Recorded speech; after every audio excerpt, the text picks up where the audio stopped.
not what people want. I wish I had actually been recording that. That was good stuff. I think it'd be fun is to go on. I thought about it when I saw it on Groupon. It was like a $200 for like a 6-person pole dancing class. Uh-huh. I thought that would be funny. We did that. Get all the guys, but we have to get Miranda. I'd be so pissed because Aaron would be the best at it. Yeah. Aaron would be such a good pole dancer. And Miranda would be pissed we didn't pay for her. Right. Well, we'd have to pay for Miranda. Miranda's going through hard times. No, I'm just saying we wouldn't pay her to have us do the class. She's like, you got on Groupon. You didn't give me money. All right, well. These are certified instructors, okay? Do you have a certification? I was on a date with a girl, and we were driving down Emerson, and I said, hey, there's a pole dancing place over there that I discovered. She goes, yeah, I know. I've been there. I was like, well, wish this was the third date. Oh. Yeah, I'm finally feeling good.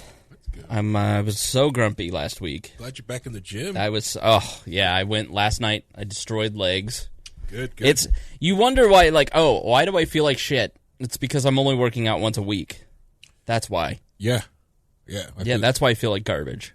I've been trying to get back just because I haven't had time to go back to the yoga studio. Mm-hmm. So I've just been trying to keep on yoga on my own. Right. But like I said, I've been doing most of my moves just by myself once a week. Right. And I'm too cheap for a gym membership, so. He once told me that the park was better than the gym. I was sure just like, it is. Come on, until Harry. It gets cold. Stop it. Until it gets cold. I did are we? We're not. I don't know if we're live yet. It's doing something. I did. There was a problem. Of course there was. Why would it work? Why would it be easy? Why would it work? I did. To tell you the truth, I did social engineer myself into a gym. Now I got a gym badge. How? Social engineering. How? A lot of white people. There you go again, Harry. Have white guilt, and when you or a black person and you get uppity and you threaten them, and they get scared and make them hurry up, and when you start going I'm calling Channel 6 of this racist ass, saying I don't belong to this gym, and they just give you a badge really quick. That's called racism. It's called social engineering. It's not social engineering. It's called black privilege. Yeah. You and your black privilege. I was talking about white and black privilege and privilege with my sister today. Uh-huh. Yeah, and I kept saying, I hate the term white privilege. I prefer preference or, some people give white people preferential treatment. I just don't. I hate the concept of privilege or a privilege someone's born with, especially in America. Right.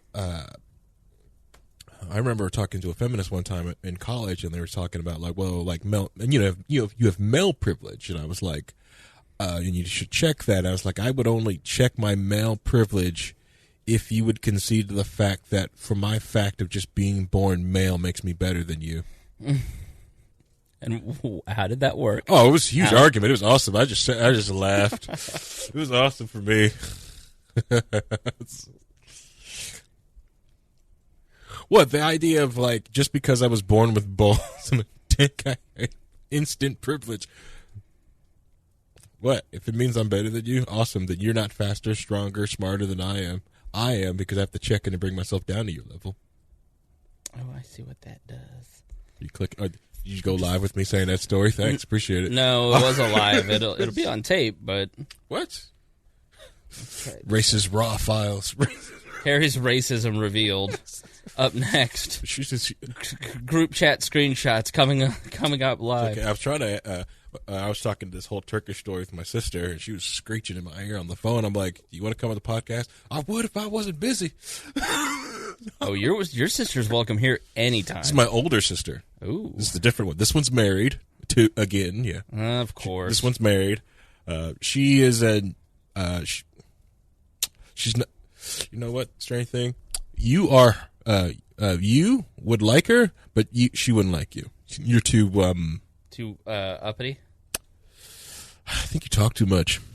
Yeah. She likes quiet, reserved guys that she can punk on. Yeah. See, I don't mind quiet. I don't mind chatty, but you just have to let me be me. You can be you, but you need to be quiet in the corner.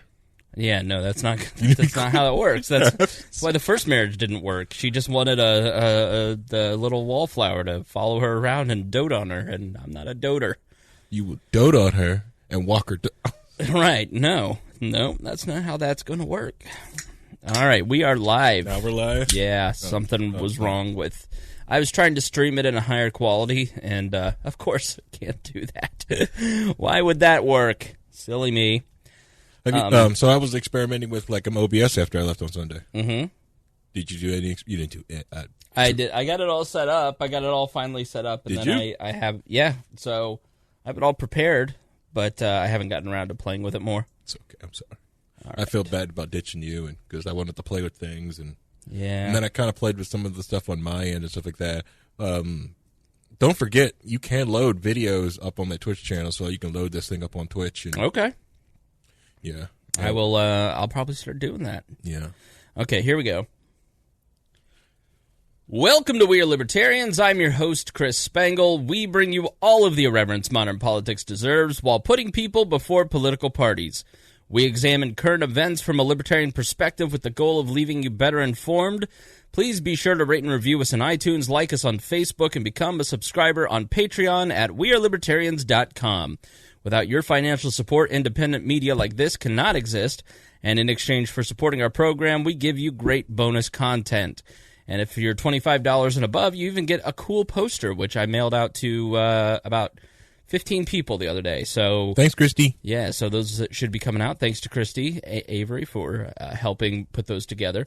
This show is crowdsourced, so you can send us news with the hashtag WALNews or in our Facebook group or Discord channel. We are always taking your questions and comments via email at editor@wearelibertarians.com.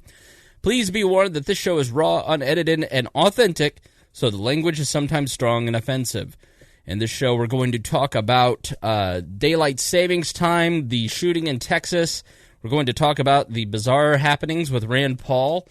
But first, I want to introduce my co-host for the Tuesday show. As always, it's Harry Price. Harry, how are you? Going good. Got a small little headache, but each shot of whiskey makes it better. You smell like a booze factory over there.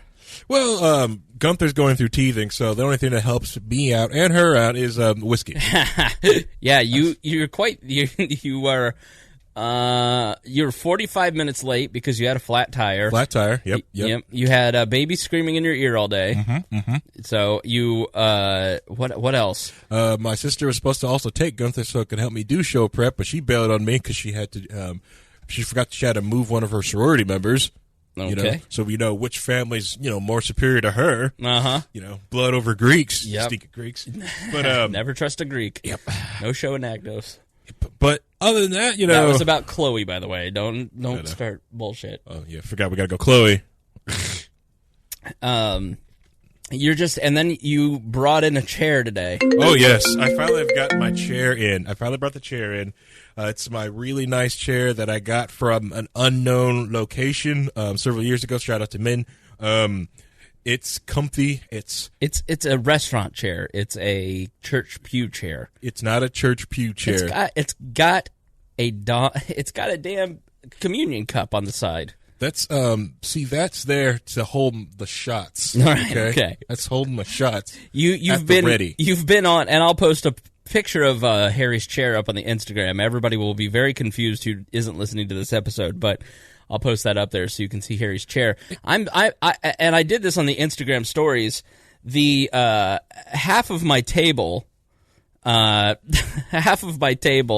Hold on, Jeff Ibbert's going to FaceTime in. We need to talk to little Jeff Ibbert. What? So FaceTime in. Let's see if this works. That's who FaceTimed in just a moment ago.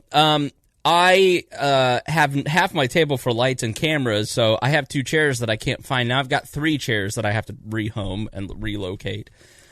Well, the fireplace is going. The fireplace is going. We're both very tired today. I had a 4-hour nap. All right, let's see if this works. Jeff, can you hear me? Hello, Jeffrey? Yep, nope, this isn't going to work. It's unfortunate. Talk about things you missed. Yep, we missed Jeff. We missed Jeff, little Jeff Vibert. All right, so yes, Harry and I are both very tired. Yeah, you're tired. Me more than you. Of course. How is it with a baby? It's a joy to have. Teething is not a joy.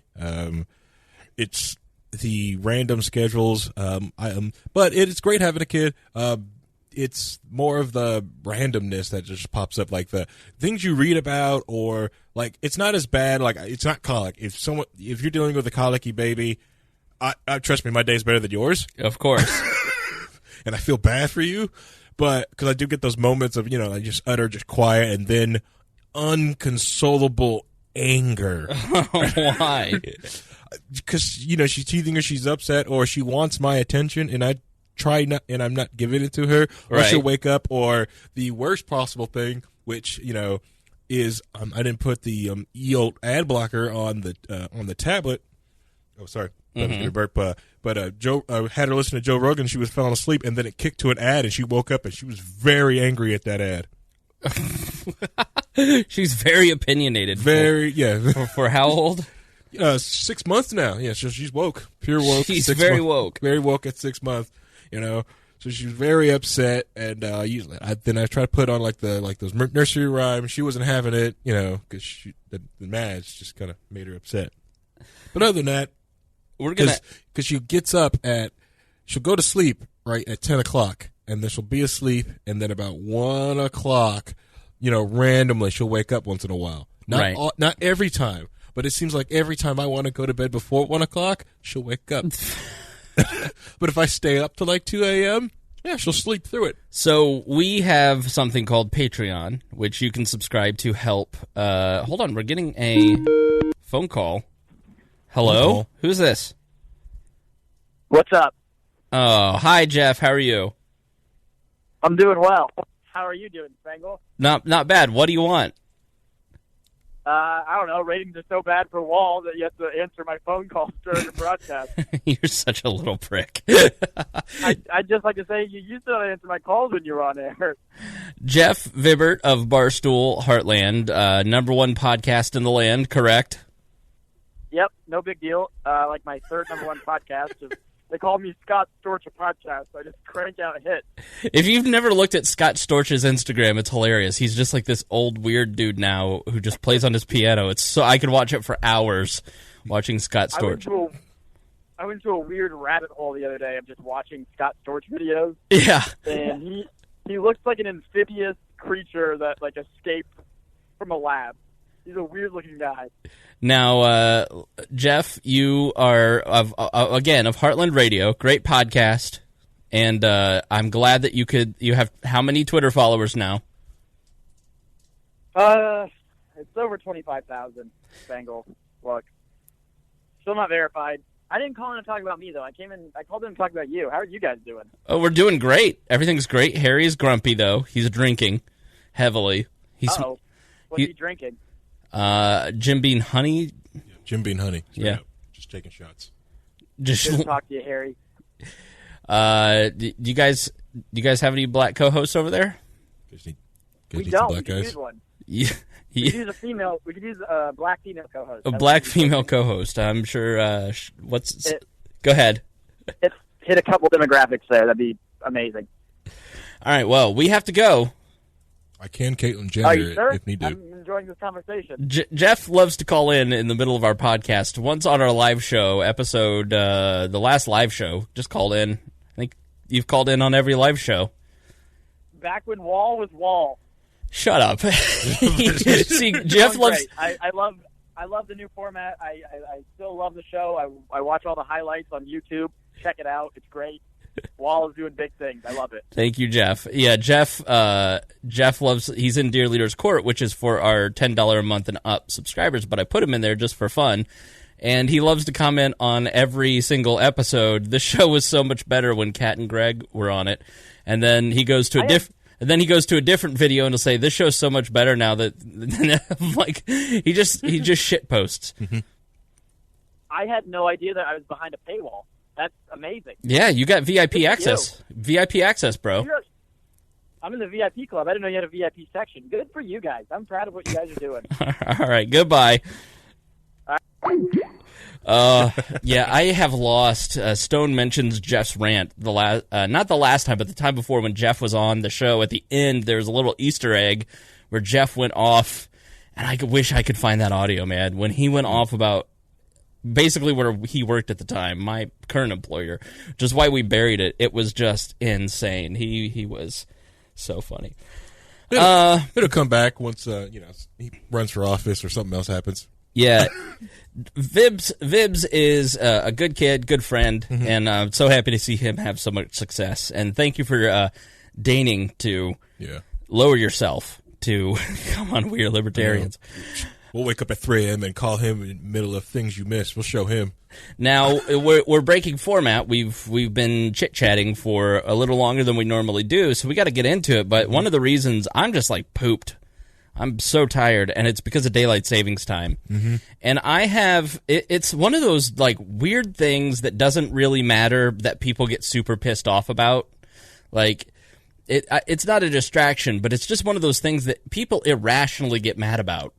Like, I don't know if you've noticed this, but you're one of those people who just gets mad about this. This is why we're talking about it first. Haywood's like, we were talking about daylight saving time on this program tonight.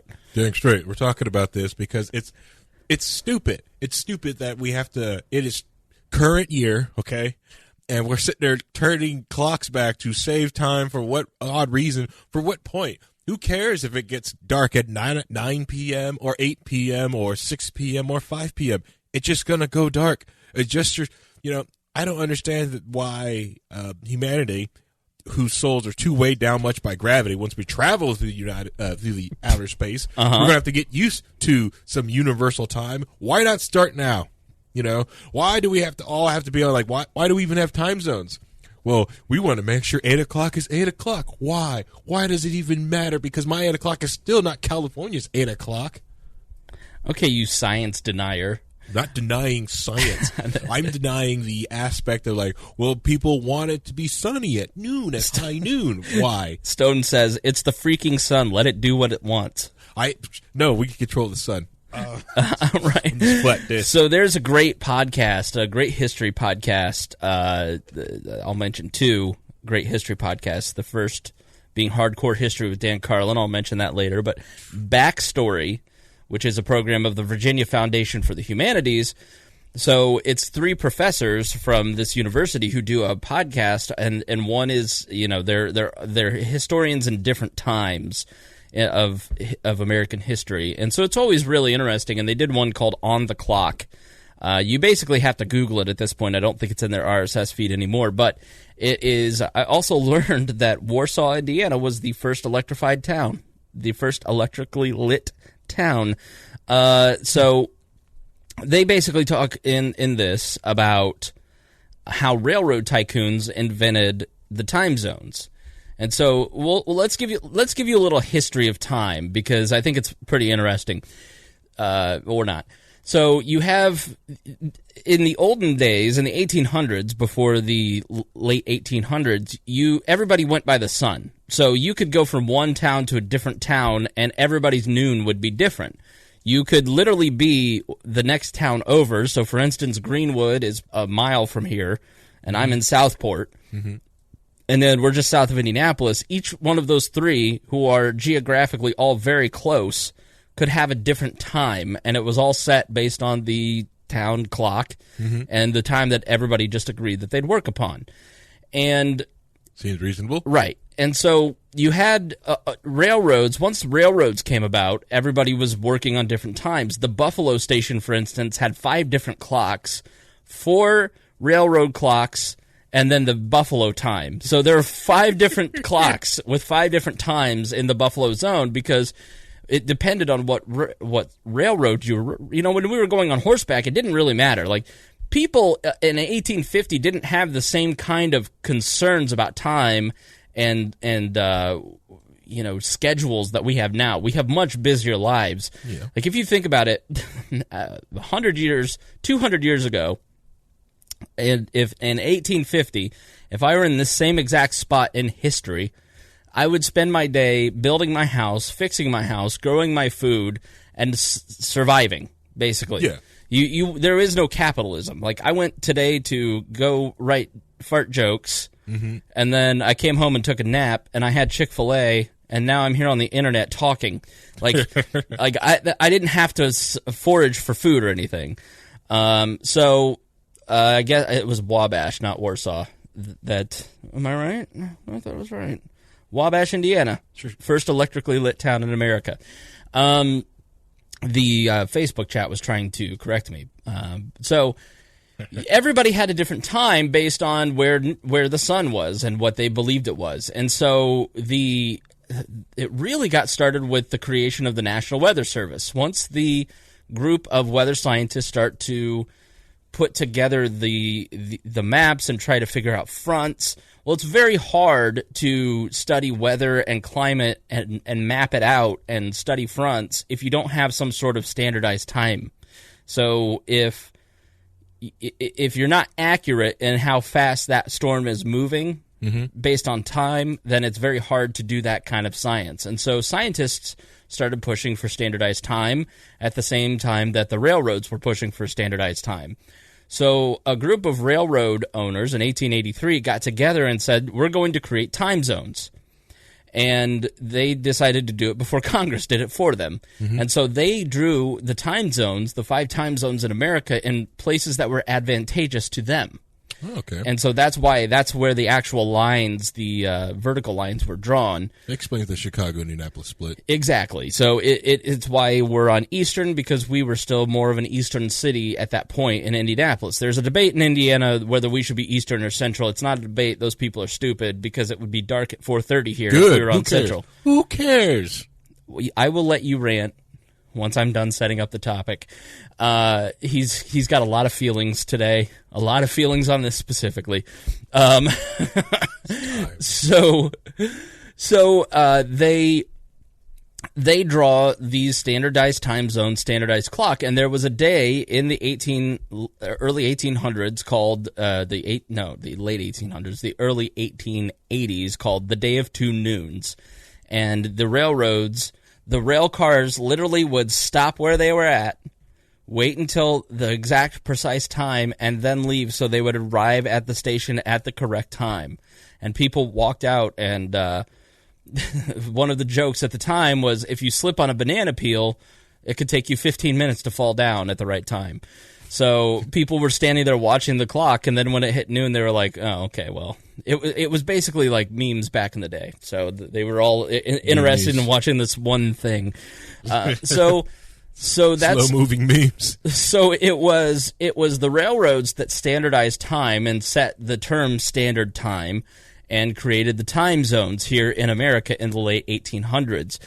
Fast forward to World War I. There's a great article on the Libertarian Institute called Daylight Saving Began as Wartime by Stuart Jones. This was March 15th, 2017. That's a big thing. I'd say daylight savings time, and it's daylight saving time, and people get pissed. Suck it. So the implementation of daylight savings time, when we adjusted the clock an hour forward and backward, was implemented in 1918, and it was called fast time at that time. And Woodrow Wilson put it together in support of World War I. 7 months later, it was repealed by the majority of the states. And Franklin D. Roosevelt instituted year-round wartime in 1942. Daylight saving time was instituted enforced to promote war and to give more time for people to produce. There was also in 1974 and 75, Richard Nixon signed into law the Emergency Daylight Saving Time Energy Conservation Act and enforced extended periods of daylight savings time to control energy and embargoes of oil. A total of 70 countries take part in changing clocks twice a year, recognizing some form of DST. This author says it's total madness. It's not total madness. All right, calm down. It's a little hyperbolic. No, it's total madness. It's total madness. It's current year. While federal government has made the argument that energy savings stems from time change, independent studies have measured a loss in productivity. People are less productive when they lose an hour of sleep, and are therefore more prone to accidents while their bodies are adjusting. Independent studies have found that sleep efficiency was reduced by 10%, car accidents increased by 17%, heart attacks increased by 25%, and the change in time resulted in $434 million in lost production and medical expenses within the first week of that time change. So there are there are parallels between the government's control and manipulation of time and currency. Regardless of the government's manipulation, changing the time of day does not mean there's more time in a day. Yep. So, and this is, having worked in the radio industry, so in Indiana, we didn't change time until we were the last state. Hoosiers are very stubborn, and we refused to change with the rest of the country, except for like a couple counties in Arizona. Yeah. Refused to change time zones, and then when Mitch Daniels got in office, he's like, we need to stop pretending this is 1834. Let's change the time zones, because it's like we didn't get a lot of new industry and business in Indiana because we didn't change the time. And there was a lot of lost opportunity economically because people could never figure out what time it was here. They were like, it was constant. It was so annoying. It was just like, and working in the radio industry where everything's set up on satellites and clocks, it was absolute hell for 2 weeks out of the year where you're trying to get yourself synced up on these. You had to resync all the satellites. So it was a pain in the butt. And on the flip side, this week where you lose an hour and you're waking up at, you for work, you wake up at 5 in the morning, 4 in the morning, and then you've got to go back to 3 and 4 in the morning. It's really rough. I mean, and I imagine everybody out there is feeling very tired, Harry, because they've lost an hour of sleep. I'm feeling grumpy. I'm always grumpy this week. Let's fall back. They gained an hour, actually. Whatever it is. You can't even get your conspiracy crap, Okay, a conspiracy. Listen, here's my stance. Yes, it is stupid. Yes, it makes no sense. Yes, it is dumb. Denies science. But what do I really care? There's people dying in the world. Just change your clock. That could be the thing that saves a lot of people, okay? Think of the lives saved. Conspiracies, Think yes. of the lives saved. All right, so why are you so against daylight savings time? For one, everybody, are you trying to tell me the mighty iPhone X can't deal with time? Like, everyone walks around with basically a pocket of sensors in their pocket. Sure. It's a thin client connected to a bunch of servers. They all deal with time. These servers, everything, the internet doesn't really run on the same time that we all run on. It's run on UTC. It runs on a universal time clock. That's what it runs on. Right. Which wouldn't have... then translates the time to where you are currently to give like a representation of a time that you can read. So you can look at your clock and go, hey, it's 9 a.m., but it's going to read it to basically off the UTC. But all these times, these numbers are just arbitrary because there's only a set number of hours of sunlight per day and so many hours of darkness. Okay. Does it really matter if 12 o'clock is pitch freaking black if there's still 8 hours of daylight? Doesn't matter. What? But can you not concede, Harry, that we wouldn't have gotten to this point had there not been a time standardization?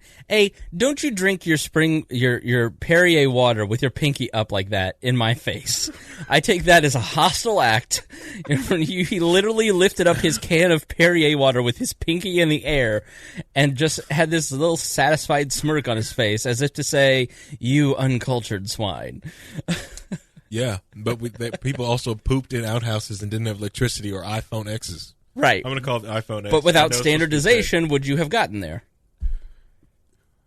Would Would UTC exist? You know what? The first car has nothing to do with the piece of crap car that you drive today. You wouldn't be able to drive one of the first cars because it has all these stupid handles. But we don't do throwbacks and try to keep all these handles around. No, Cadillac said, hey, you know what's better? Let's evolve and get a wheel and just a couple of pedals. Okay?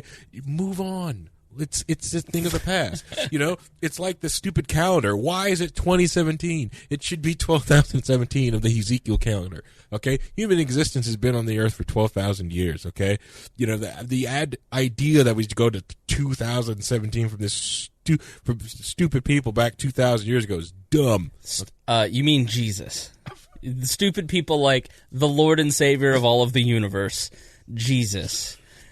I'm just saying it's dumb to Don't you drink your pinky water in my face after insulting the Lord. I'm just saying it's dumb to just like calendar time that way. If human beings have been on this earth for that long, we should count the years by that. It's simpler than trying to do stupid conversion. Was that AD or BC? And then you've got to count up for BC. So it's if you're counting, so it's 250 BC, then it becomes 259 BC. This is dumb. That's stupid. Okay? It's dumb. Trying to go back and date when human beings began is like trying to say when life begins. Like, you can say it begins at conception. Somebody else can say it's when the baby breathes its first breath of air. Like, there isn't a consensus on that. So, the Gregorian calendar is doing fine. It's a dumb calendar, and it's missing years. Okay, a lot of the theories, you also find out that a lot of the Gregorian monks are wrong. Like they felt like they've messed up. Honestly, 1312, we can get rid of that year. It didn't really do much for us. It was a waste of a year, anyways. Can we agree that Gregorian calendar is wrong? I will also agree that the current time clock's got us to this point. But you know what? It's current year. We walk around with that pocket of sensors in our pocket. We can evolve and move on. Sure, but practically, and I'm busting your balls because you're not wrong. Like you have to be there and do that. It's gotta be. The legislative process and the arguments and trying to get people to change and it's just not even. Why is it even worth the effort? Like to get Indiana to do something that benefited Indiana economically was marijuana. Like going to DST was a 30-year argument that barely got passed and brought great economic benefit to Indiana when it finally passed. Mitch Daniels' darkest hour, actually. Okay. But, the argument was, on the other side, was just silly. Was it really the time clock that brought all the business here, or the simple fact that Illinois sucked, Michigan sucked, Ohio sucked? Yeah, it was because Indiana has a better tax code than those places. You're right. Yeah. But it also when it's as simple as I don't know what time it is there, then people don't want to do business there. Yeah, but back then I was like crappy Nokia phones. Your current phone, you can drop it anywhere you want in the world, and it will go sync up to the GSM tower and tell you what time it is. Mm-hmm. So, current year, that's a moot point now. Right. It's dumb. You can come up with an time just for your freaking town. This is one of the issues for libertarians, though. If we can't get people to agree on something as simple and as common sense as you don't need DST. We're not farmers. We're not we're at war, but not in the way that it's not like a total war society like it was in World War II. Yeah. What's the point of switching? What's the point of doing this? How do you roll that back? Yeah. And then, but the other thing is, right, is that you also, here's the other thing where I don't think I'm the smartest man in the world, but it really irks me when I get with people when the largest complaint about daylight savings time is because they don't know how to switch their clocks in their car. Frustrates me when I get in someone's car, they didn't switch their time back for an hour. Right. And I just sit there and I go, you know what, and I just sit there and I do it for them. Well, that's like not putting a battery in your smoke alarm, and so it constantly goes boop. Every 15 minutes, that just is a sign that you're just kind of a dumb person, or I left that into when I was doing a podcast one time just to annoy a co-host. He kept doing it, and he actually changed it on air because he got tired of because he refused to do it because he because he hated it. You could hear it in the these podcasts, the beeps inside of it. It's hilarious, bit on it, but I just didn't feel like it. To me, the type of people who don't change their battery in their smoke alarm or change their clocks in their car because they don't know how, those are the people that were going to get eaten by tigers 5,000 years ago.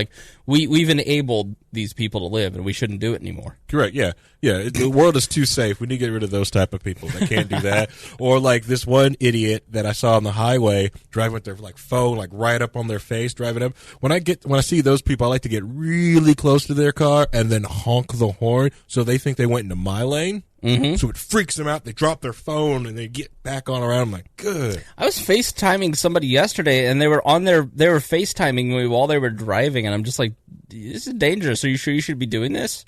She's like, it's fine. I'm like, okay. Oh dear God, yeah, it's awful. Now, I see, it wouldn't be so bad if like some people were doing that in like tiny little smart cars, but a lot of them do that in these massive SUVs. Right. You know? Well, that's the place to do it. Yeah. All right. So, final thoughts on DST. Keep. This is your time to rant. I'm not going to interrupt you. I'm going to sit back here. I'm going to turn my. Okay. So my thing with daylight saving time or time in general, first off, like I said, we all walk around with computers. Most people hit probably 3 different computers a day: their laptop, their tablet, their phone in their freaking pocket. Come on, this thing calculates time for you. Most of you people don't even wear a watch anymore. Like I have watches, but I don't wear them because you know why? Because I carry this thing around. It has a time on it, and it's always synced up, and I don't have to wind it. You know, I get it. Like, it's more of I think the main reason people do DST is because it's a stupid government program that has left on, and it's too hard to get on the books. That's the biggest problem with everything has to deal with the government. To them, it's so easy to put something on the books. It's so hard to take something off. It should be the other way around. I still to this day believe if any law gets written in a book, each thing should have a sunset. Like, eventually this thing just expires, and if people want it back, they'll put it back on the books. But yeah, what was in New York City? I forget what it was, but I think it was dancing was made legal after 90 years in New York City last week. Mm-hmm. So, like, silly things like that. Yeah, they had a cabaret license. Yeah, here in Indianapolis, you cannot sell your car with a for sale sign in your front yard. Like, it's illegal to just put a for sale sign in your car and park it on your front yard. Yep. Like, you have to do it or do the process on Sunday. Right.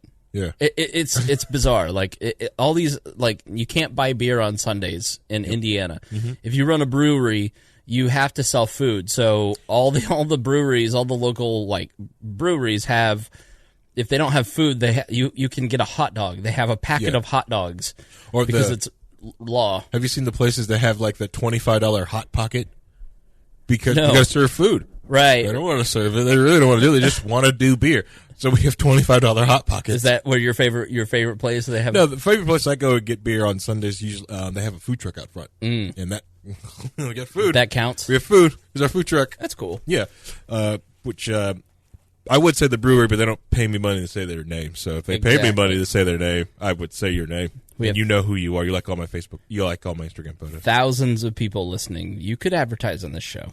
Yeah, we're taking advertisers, by the way. Yeah, I could drink your beer exclusively. Yep. Or your sparkling water. All right, let's move on to the shooting in Texas. Most of you have heard some of the details. I want to, long story short, it was a domestic violence situation. A gunman walked into a Texas church and started firing. There was actually an employee, so I'm going to play a couple video clips to give you probably a perspective that you might not have caught. Instead of us just sitting here reading articles about what happened, I think it might give you a perspective to hear from some of the eyewitnesses. This young man basically went into a church. The motive seems to be that he is somebody who perpetrates domestic violence, left his first wife, then married a second wife, and this was the church that her family attended. And it was basically to execute her, and ended up executing a lot of other people. So this is a KSAT employee. She was visiting her family. Erica Hernandez was actually across the street as she was visiting her family. It's a very small town in Texas of 100, hundreds of people, and 7% of the town was killed in this shooting. So the second worst violent act in a church in Texas after Waco. Yeah. So you hear people talk about the worst act of violence against in a church in Texas, the worst gun incident in Texas history. Well, I don't agree with that, because Waco, if you really go and you watch some of the documentaries on Netflix about Waco, about what happened, and not conspiracy documentaries, you don't even need to go watch the Alex Jones feed. You can basically just go watch the national Nat Geo and watch the Waco standoff, and you see that the FBI, the ATF, Janet Reno, and Bill Clinton basically killed, 100 people in a Waco church? Yeah, in a church, burned them alive, crushed them with tanks. Yep. It was a very awful situation. Spoiler, even the sheriff told him, like, hey, do not... Spoiler alert. Yeah, don't go up there. And it was, in the sheriff goes, like, don't go up there in your tank. Don't go up there in, like, uniforms. These people are paranoid about the government. Just go in there in a suit, and they will talk to you. Right. That's not what they did. That's not what they did. And so I think it's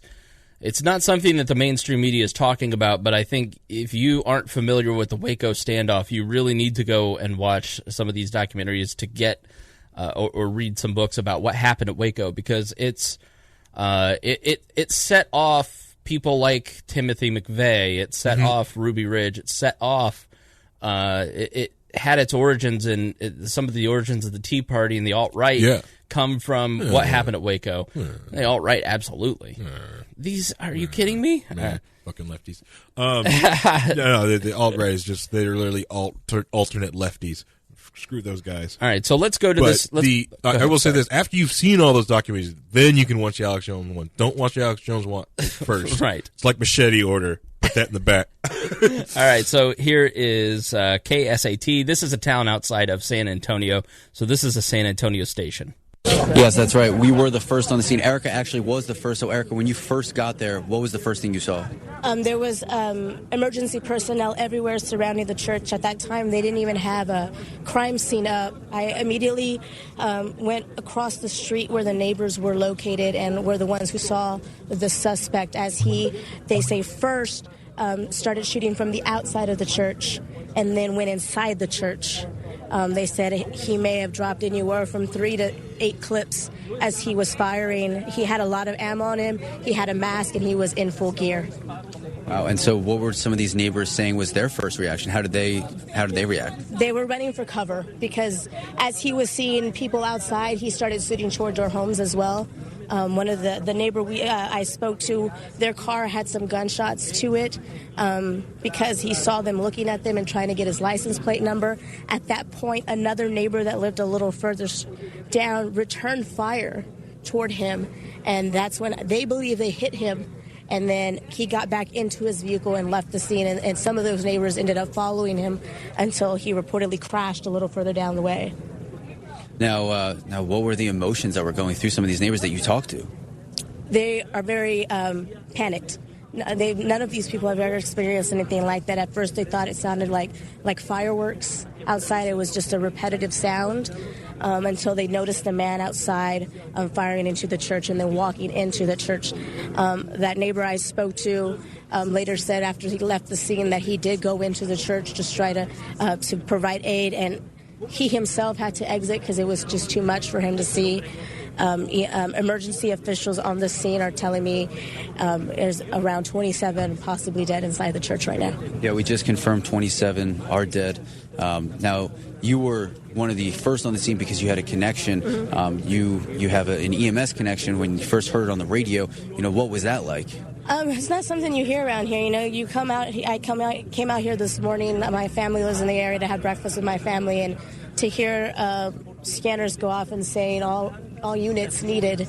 That's not something you hear down. That's not something that's common. And when I got to the scene, it was not something I've ever seen before in this area. I grew up around here in Wilson County, and this is not something you see every day here. And this is going to be a big hit to this community. And this Sutherland Springs is about 13 miles east of Floresville. It's a very, very small community here. It's a very small town. So for something like this to happen here, it's just, you never think it's going to happen here. And for it to be this town, Sutherland Springs, it's something no one can fathom.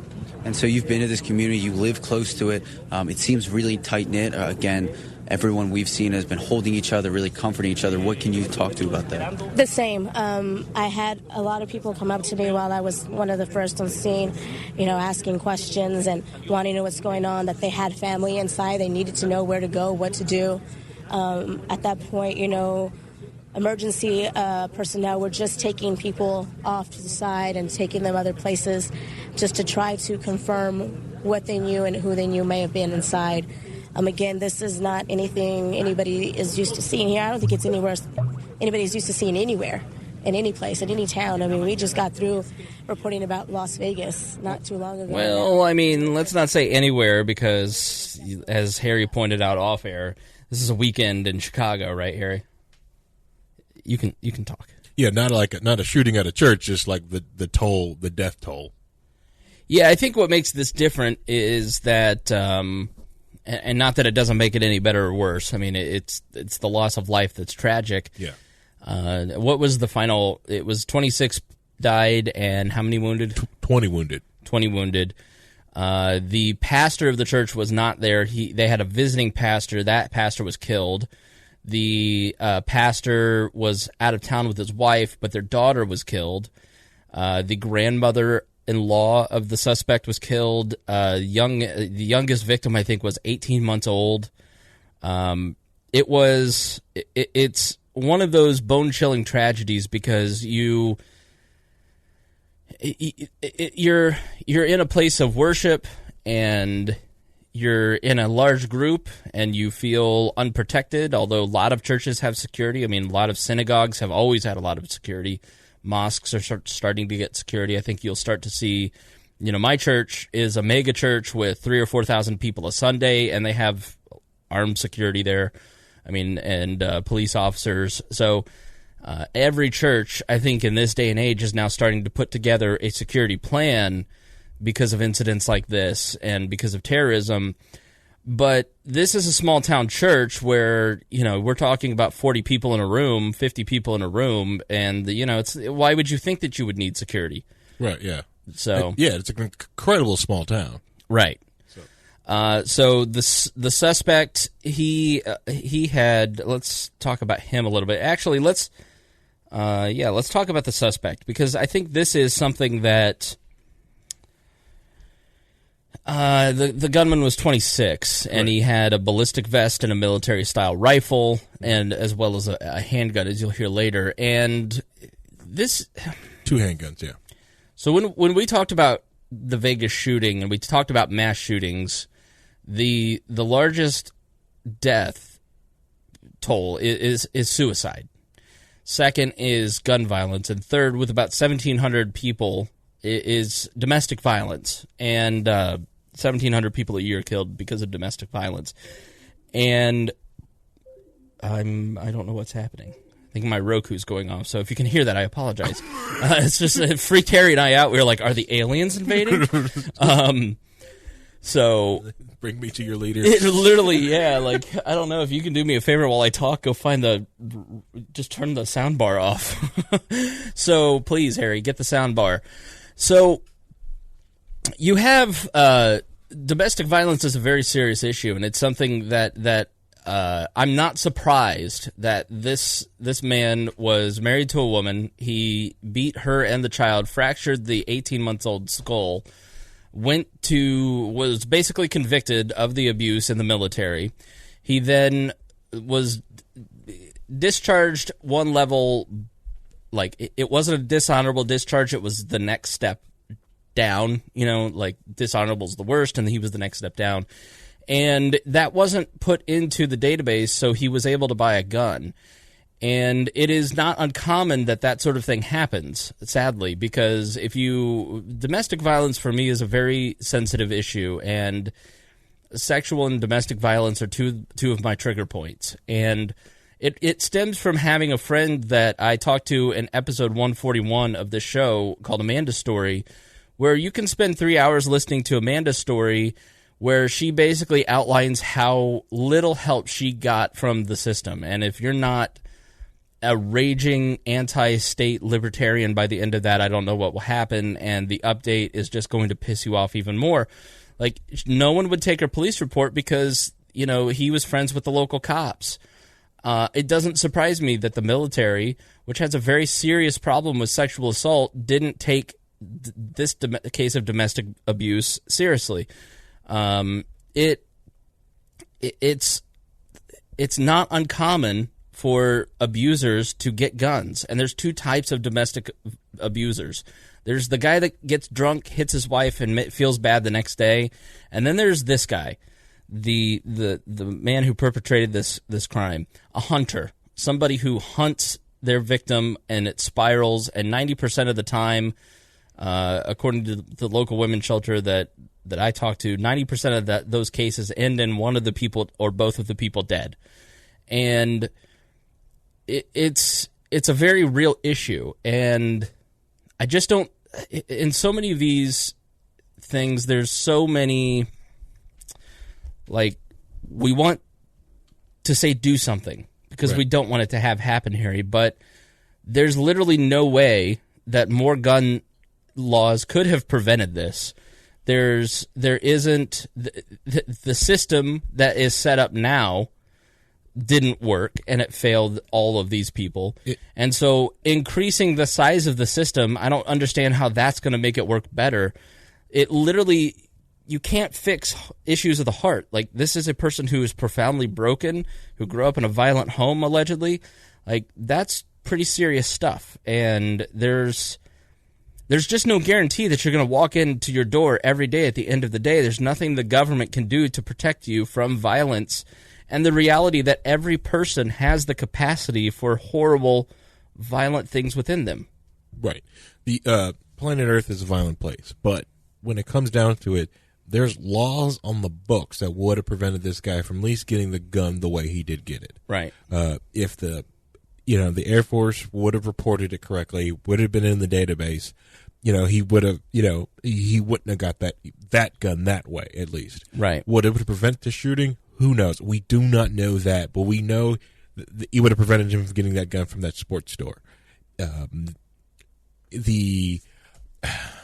Because he did try to go get a handgun and other things, like the carry permit, but that was stopped too. So there was a lot of different laws on the books that this guy already got dinged on, or would have been dinged on, to help try to circumvent this. There's a lot of different things that should have popped up. Like his charge on the difference would have prevented him from getting the body armor. That should have prevented him from getting that, but it didn't, because it didn't get reported. And besides, the only other law that, even then, like if you would just say just remove all guns, there's still no case that whether or not this person would have had a gun or not. It still would have prevented that shooting. And luckily that we didn't have a law on the book that prevented all guns, because a neighbor did come out and we was able to return fire, get him back on. Like most people, like, it's freaking scary to be on a two-way rifle range. It's freaking scary. And that guy showed how scared he was, because that NRA instructor started shooting back at him with his own AR-15. Yeah, so let's hear this. That guy's name was Stephen Williford, and you're going to hear the voice of Johnny Langendorf. Stephen Williford ran out of his house, started shooting at him barefoot. Basically, some have reported, I've heard it reported, that he hit the shooter and wounded him, but the shooter eventually, after these two guys pursued, he killed himself after, he basically shot himself, car wrecked, and then they ran up to the car to make sure, to basically citizen's arrest. I mean, in a place of like remote Texas, where you may have one police or two police officers, this is this is what the founders were talking about. Your personal security is the Second Amendment exists not only to protect you and your family, but also your community, and also from a tyrannical government. And so what these two gentlemen displayed is the second leg of that three-legged stool of the Second Amendment, of community protection, by wounding him, because he was shooting people as he went in, he shot people inside, he was shooting people as he came out, and this guy stopped that. And so what you're going to hear is the voice of Johnny Langendorf as he talks to CNN. Two men shooting at each other. Yes, sir. The other hero tells you that this killer just shot up a church. He drives off. He tells you to chase him. You tell me, you say, let's go. Yeah. Did you have any second thoughts? What was running through your head right then? Nothing. Get him. Why? Because that's what you do. The other guy, anything you can tell us about him? He's very much a hero. He acted he acted quicker than he could think as well. He did absolutely the right thing, which was try and take him down on the scene. From what I know, he was just taking a nap and heard the gunshots and reacted. What kind of gun did he have? He had an AR-15. So they both the killer and the individual you drove had AR-15s. The killer, from what I heard, had a pistol during the firefight. Right. Which is the main part that I saw. And then the guy with you, the other hero, had his own. Yes, he had his own AR-15. Yes, sir. And he came out. He was barefooted. He was barefoot. Yes. Yeah, he had no shoes on or nothing, but he was ready to act. And the moment police got there and everything, he did all the right things. So you, he looks like Richard Petty, but Richard Petty's cousin. He just basically says, "Well, I didn't think. I just did what I was supposed to do." Yeah. I mean, what's your take on that? I mean, you're a very security conscious person. I mean, what's your take on what those guys did? That, if put in the same situation, I think I probably would have did the thing. Would I would have performed the same? Probably not. Mm-hmm. That guy had hearing like the interview from the guy with the shooter. He had a lot of good, like, open peace of mind to be able to to act in the situation, to keep calm. I have never been placed in that type of situation. I'd like to believe that I would be able to remain calm and be able to act and to help to stop that type of situation, but I don't know. Right. But it's such a weird position to be in, to watch this guy, like, to think about, one, pick up spare mags, pick up spare bullets, but forget his shoes. That's stuff you see, like I said, in Die Hard. The guy just, John McClane just runs out there, shoeless, Right. And watching the whole, like, the situation unfolded like that, it had to have been, like, unreal, because, like, this guy, when he came out of the house, like, he had his daughter with him. Right. He told his daughter to stay in the house. Mm-hmm. And the other guy was just, driving around. Right. Like, hey, this is going on, see all this is happening, and just have that. And it was like having your world just completely turned on its head just because you turned the corner. Mm-hmm. If you just kept going straight, that's just been something you saw on the news. Right. Yeah. But, yeah, there's really, like, when you're going into that type of situation, unless you're really set up and prepared for that, most people would not have been set up fully for that position. That guy, when he came to shoot that guy, he went there to kill and do as much carnage as he could with the Kevlar vest. Because, like, I haven't heard any report, like, some people have seen a lot of reports saying, like, he had plates. Some people said he didn't have plates. I saw reports of Kevlar, but I don't even know if he had good Kevlar or if it was level 1, Well, if it was, like, he actually had a Kevlar vest, like, most handgun rounds wouldn't have went through that vest. Yeah, I mean, the reality is, like, so luckily the guy had brought out that AR-15. We don't know how many. I don't know how many people are in the church. I don't know that anybody does. I haven't seen that reported. But let's say there are 50 Texans in there. Somebody in that room probably had a gun. Most people do not bring their guns to church. That's a good point. Yeah. Like, have I brought my gun to church? Yes, I have. Did I feel, I kind of felt wrong having my gun in the church. Mm-hmm. And if anyone there knew I had my gun, they would, like, hey, can you not bring that? And I get it. It's a place of peace, a place of worship, Right. You shouldn't bring your weapon. And that's probably also what happened there is, like, this is a place of worship. A lot of people don't bring their guns. That probably is going to change next Sunday. There's probably a lot of people concealing at church. Well, it's not just about having firepower. I mean, so much of this is, here's a guy that clearly was known by the community. He wasn't known in the community, but I guarantee that Rick Irvine says it's illegal to bring a gun to a church in Texas. Here's a guy who has a history of domestic violence, who clearly is, who was arrested for beating a dog. Like, the New York Times, there's a New York Times reporter that lives in Colorado, pretty close to a trailer park where he lived, and the guy went out there yesterday to this trailer park, and, like, he said, I listen every morning to the New York Times podcast. I forget what it is, but it's like a yellow and blue cover art. It's really good. It's Michael Barbaro. Sounds like a total, as the kids would say, cuck. But it's really informative to kind of give the background on some of these stories. And so today's was talking to this reporter who went to this trailer park, and he said, a lot of these people are transients. It's like they're people. This is in the middle of nowhere. It's just a gravel park in the middle of Colorado, and most people have gone because it's starting to become winter. But there are a few who are just like their trailers are too decrepit to move, and those people don't want to talk to reporters, let alone because they kind of look like cops. So think of Maya, where Maya's going to end up in 30 years. And basically, he said he did find one neighbor who happened to live right next door to this guy, who's only 26, who had a pit bull chained to a tree or whatever. There wasn't any shade for the dog. And then the neighbors called the police when they saw the guy beating the dog in the head. And he's just clearly a disturbed individual who is known to this woman's family. The whole family probably had an awareness of what was going on if they were separated.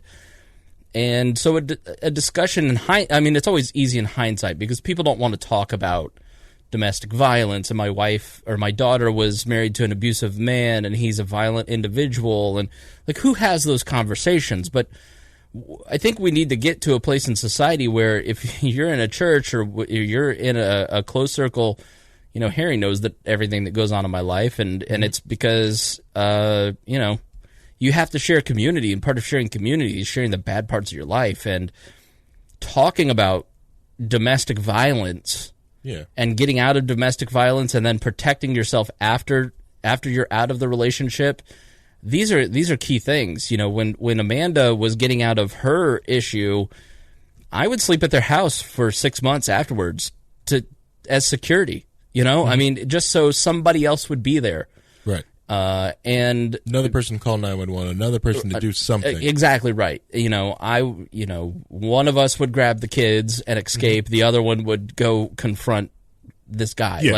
Yeah. And you have to have a plan. And I think now maybe the conversation needs to extend to communities. But that's the horrible part about domestic violence, is that it makes a lot of people a prisoner, not just the woman and the children, or a man in the rare cases that actually takes place, but also family members, and there's places you can't go, and there's things you can't do because of people's violent behavior. And it's an absolute tragedy. All of this is an absolute tragedy, and you got to really think about who you're getting into a relationship with. Yeah.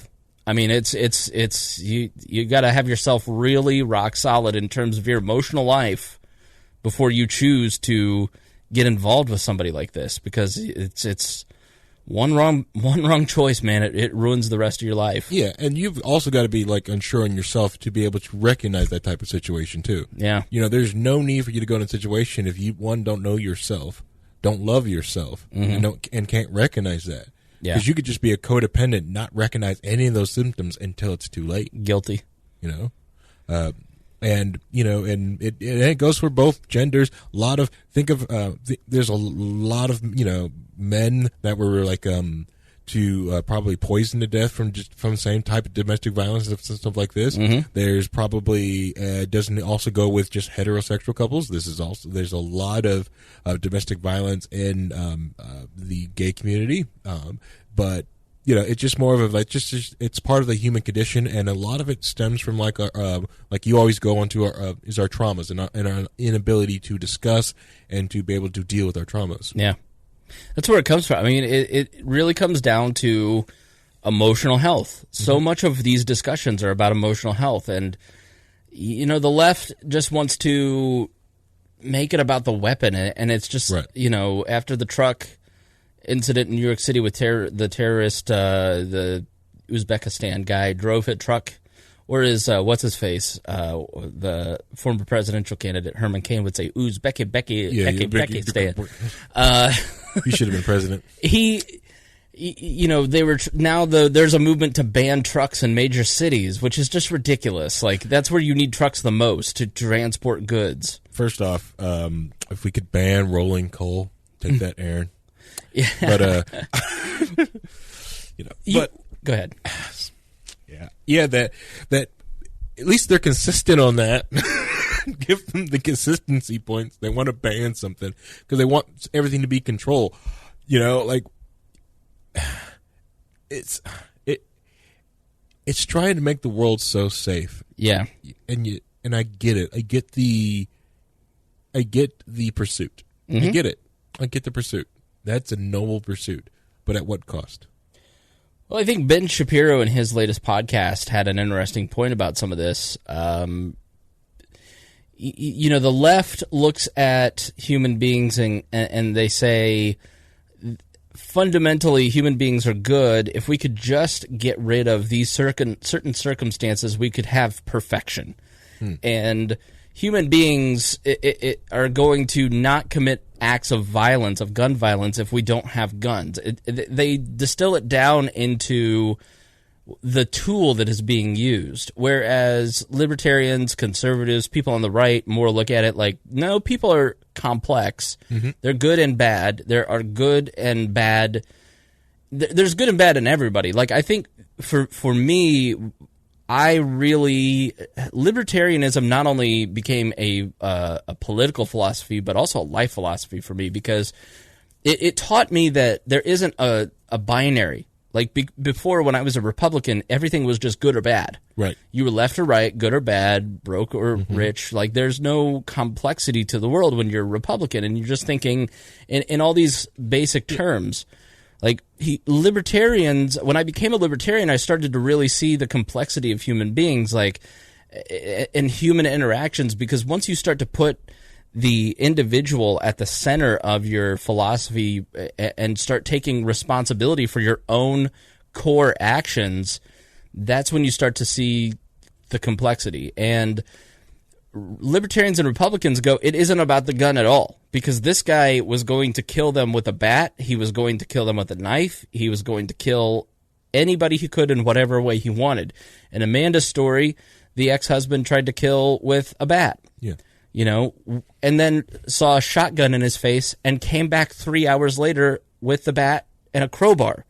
Like, that's the level of insanity that is going on with these abusers.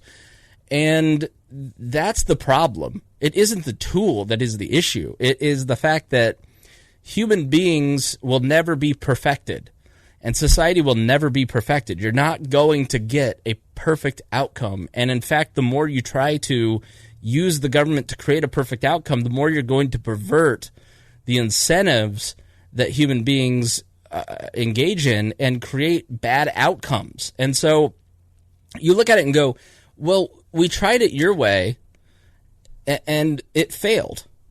Like, you're talking about the United States military, the VA, the local and federal agencies, the gun registry, like, all of it failed. Like, none of it worked.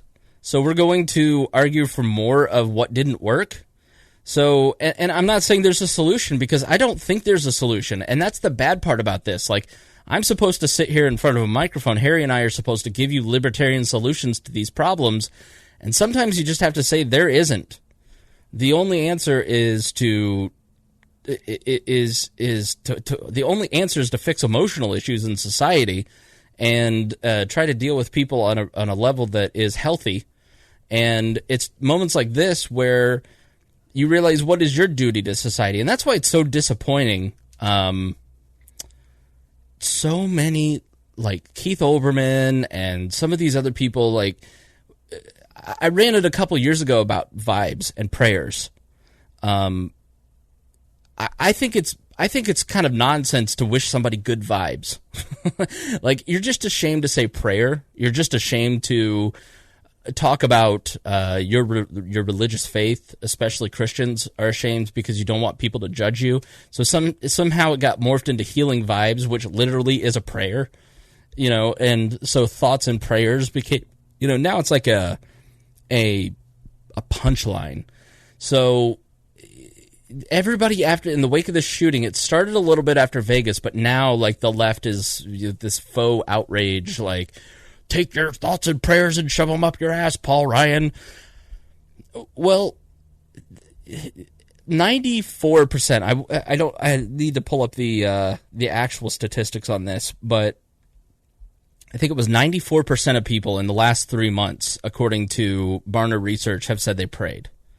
And 55% of people, according to the Pew Research, say they pray every day. So this is a praying nation, and it isn't a solely Christian thing. Prayer is something that almost everybody does in whatever way that they do it, and they do it to make themselves better. Like, it's times like these when you should be praying, because praying recenters you and rededicates you to being a better person. And in almost every faith, prayer is about humbling yourself before your God and offering yourself as a sacrifice and a tool of their design. And that prayer then has the ability to move. Like, it's not like God is going to go, oh, Chris Spangle's talking to me, I'm going to do what he wants now. That's not how it works. It's literally like you're in the right relationship with your God, and so therefore he's going to move in your favor. And so if you're a person of faith, then you believe in prayer, and if it's real, then it works way better than whatever self-righteous bull-ass tweet that Keith Olbermann is trying to put out there. Like, he's like all these people bashing Christianity, which isn't smart when an atheist just walked in and shot up a Christian church. Like, it's such a bad political move to try and bash what most people like. Most people aren't you, Keith Olbermann. Most people are not you, Chelsea Handler. Like, most people are people of faith. Maybe they're not Christian. Maybe they're not, but they are spiritual. So yeah. It to me is just such a bad strategy and so insulting when you're going to bash people's religion when the whole point of prayer is trying to be better, and that's what we need at this exact moment. Yeah. Well, those type of people are always stuck in their echo chambers and stuck in the coast and stuck in their. They have an ocean by their window, so they are smarter than flyover country people. Right. So they know more than you, and your Bible Belt is stupid. But please vote for us and our candidates. Right. But yeah, it's to go back to some of your points. It's the thing that you get from what I think really happens to a lot of libertarians is that you really start thinking critically, and it's always sad when you see libertarians not thinking critically, because it's like you have to be a critical thinker to be a libertarian. It's just something that kind of goes with it. It's when you start looking at different things of. It's not some things aren't questions of facts, they're questions of judgments, where you have to make the best judgment. There's several different ways to do something, and you try to find the best way. And granted, libertarians are going to judge things just by liberty, not from other different facts. And you'll see a lot of different libertarians that'll go like, they're good, commies are bad, da-da-da-da-da. I was like, yeah, their implementation of a lot of different things are bad, but they can also have good solutions. You should probably read up on their stuff. You won't become a socialist if you read their books. You just know their position. Exactly. And once you know their position better than them, you can destroy them easier. When it comes to Chris Murray's point here in the chat, a lot of people are very lazy thinkers. So it's easier for them to regurgitate and memorize information than it is to take something inside, make it their own words, and regurgitate it, and then say something with their own principles intact. A lot of people, it's so much easier to take in a talking point and shoot this talking point back out. It's reason why you get chants like, what is it, like the stupid word, like, homophobe, anti-gay, KKK, Nazi, da-da-da. It's so easy to say stuff like that without critically thinking like what's into that. So it's like calling. I was watching Joe Rogan talk to Eric Weinstein. Oh, that's a good one. Yeah, it was a good one. Very nerdy guy. Very nerdy. Very. I would watch it on YouTube because it's boring if you were listening to it, I think. He basically is somebody who, I think he has a writing association somehow with Ben Shapiro. And Ben Shapiro wears a yarmulke all the time. Like, Ben Shapiro's a very faithful Jew. So is Eric Weinstein. Mm-hmm. And, like, all these leftist writers just start writing about how they're Nazis. Right. It's like, okay, so the two guys who were anti-Trump and very Jewish, very Jewish. are Nazis. It just does. It's so silly. I don't get it. Yeah, and some stupid Nazi alt-right lefty losers started to troll Ben Shapiro's sister, so which is awful people, and it just shows you how, like, those tactics are, they're freaking lefties. Well, so here's if make another point before I move on to a different sort of connected topic. Oh, if you were going to. No, just like no, I'm just gonna call them. That's all I had on that. You talking about just like wrap it up on the shooting thing? Or No. I wanna. We'll come back to the shooting because I want to make another point, but I think I want to highlight something that goes into this beautifully, which is this makeup artist in Turkey and all the cultural appropriation stuff from Halloween still left over. And so there's this makeup artist. This is on Ranker.com, which I will explain in a moment. And let's see, what's the title of this? This white makeup artist made a tutorial transforming herself into a black woman, and the internet is outraged. Michelle Nati, N-A-T-I, wrote this. And let's just read this bad writing together, if we can. Please don't. When Persum Akin, a makeup artist from Turkey... Butterball? Or no, like the country where they probably don't... I'm sure a 20-something Turkey resident probably doesn't know much about American slavery 250 years ago. Istanbul, not Constantinople. She probably doesn't know about that whole Al Jolson thing. Posted a racially charged tutorial of herself in Halloween blackface. She was met with consternation from around the globe. Bloggers, vloggers, and social media users breathed a collective "this again" sigh as Akin tried to explain herself. But as with other people who have feigned or claimed ignorance on the topic, she was dragged by social media to the point where she deleted her accounts, at least for a little while, and with good reason. While things seem to have blown over, there are still people, especially at this time of year, who are posting costumes of themselves as different races. And that is not and has never been okay. There are plenty of things on Halloween that you could get you into trouble, and the costumes are some of them. These bad makeup ideas are offensive, and the Turkish makeup ideas are artist blackface, blah, blah, blah, blah, blah. She just basically... the thing that got her is that she put slave, #slave, in the hashtags. But, I mean, she looks, I don't know, kind of African. She looks cute, but she's a makeup artist. Well, she's from Turkey, so she's probably not white. First off. Right. Second thing, my sister and I got a theory about this. Okay. It's more my sister than I. She thinks that slave, #slave, is a typo from the autocorrect or something. It's a typo. Uh-huh. And she was trying to go Beyonce and go slay. Oh. All right. Maybe. She's trying to slay. I mean, slay, because... trying to go Beyonce. Because it's nice makeup, so she's probably trying to slay. So she is trying to slay. No, like... So who knows? Here's the truth behind this, and this is what everybody needs. Yeah, she did have 20 hashtags on. So yeah, she could have hey, I accidentally took a picture of the RX-8 one time and went Mazda, and I was like, oh crap! There's like 3,000 other people have done it too, so I just kind of left it. So here's the truth about these sites. Things like Ranker, Provider, a lot of these clickbait sites. There's a guy that I just could not care for. More. Don't like him. His name is Amiri King. I think he's divisive, and he is one of these people who just shit posts to get you to click on clickbait, and he's making $2,000 a day, I found out, by doing this, by just being as offensive as possible by posting these sites like Ranker, Provider, all these different sites. And what happens is these social media guys get in bed with these sites through agencies, and they have these writers who just write the most, outrageous thing possible. So then the social media troll can then take it and can you look at this? I can't believe this, blah, blah, blah, blah, blah.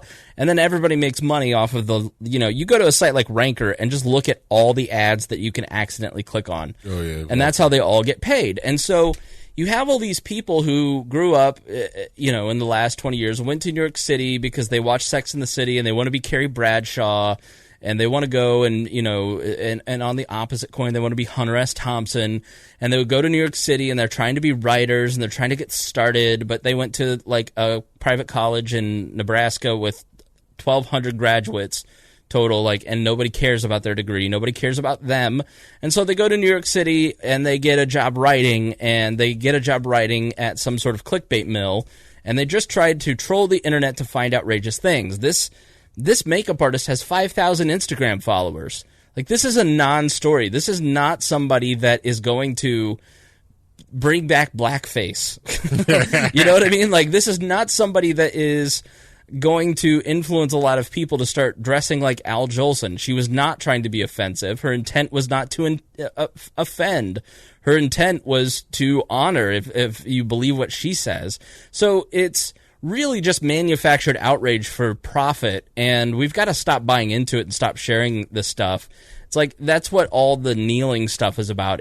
That's what Trump is doing, and Trump understands all of this, and that's why he's mastered it to such an effective he's mastered it all the way to the White House. So we have to stop buying into this manufactured outrage. It's just all bullshit. All right. Two things. One, for those people that's ads, you're tired of ads, and you've got your ad blocker, and you still sometimes get ads. I'll probably should record a video on this, but if you use the tech guys out there, you go to the website, they'll show you how to do it. You go to OpenDNS.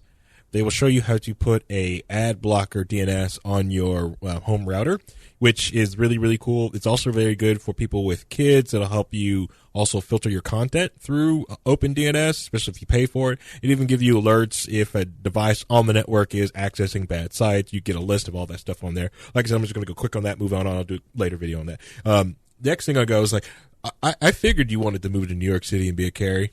I knew you were Carrie. I'm more of a Samantha, honestly. Oh, really?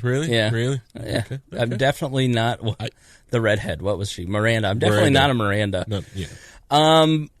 Going back to the gun thing, the other thing that's driving me crazy is that people don't really understand the politics of the gun debate, and it's actually not Republicans. So Chelsea Handler has this incredibly misguided, stupid tweet, as Chelsea Handler does. Chelsea Handler is unfunny.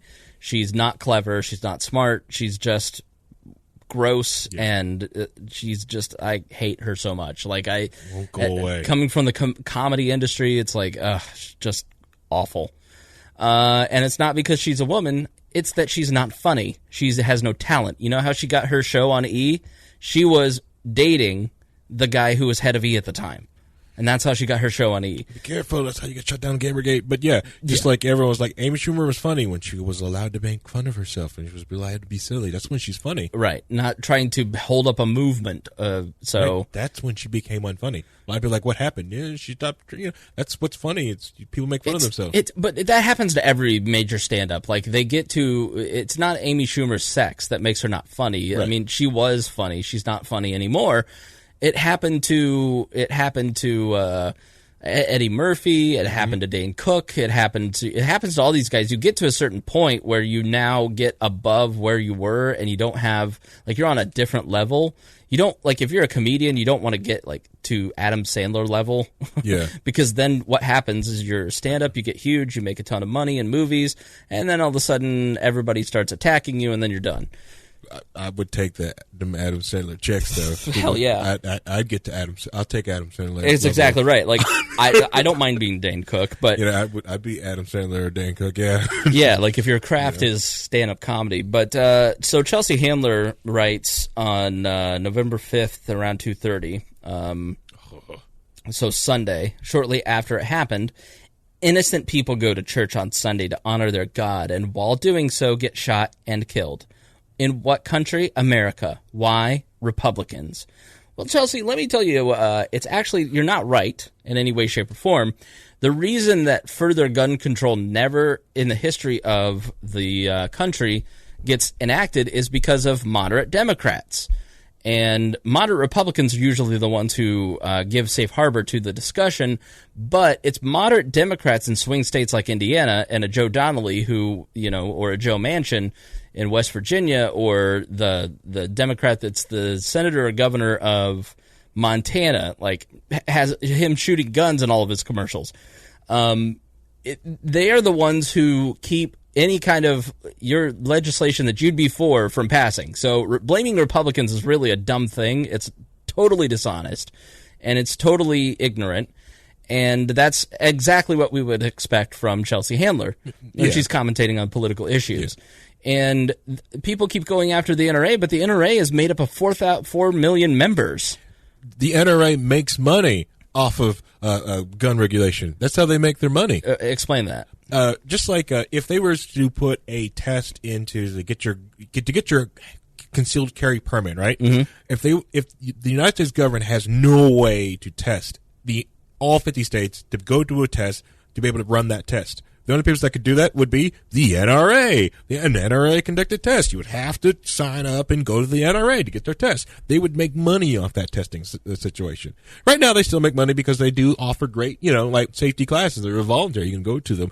Or in a lot of different states that you have to go to their safety courses. Right. Just like, and I was like, well, they wouldn't make that much money off that. It's like, yeah, then make enough because they'd probably write it in that you would have to get retested every 2 years. They'd make a money-making scheme off this thing. Mm-hmm. I'm sure they've got it sitting there in the books.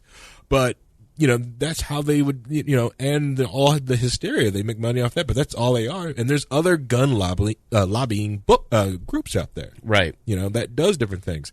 The other thing is there's already a gun control compromise on the books. There's common sense. We already have common sense gun control.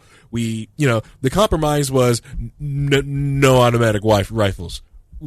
As much of an anarchist as I am, I was like, yeah, I could compromise on that. Then automatic rifles are freaking dangerous. I've sat next to people who fire those suckers. Those are freaking dangerous. Yeah. Next to idiots. Like in every libertarian's mind, there's always like that one thing where you're like for me, it's the smoking ban.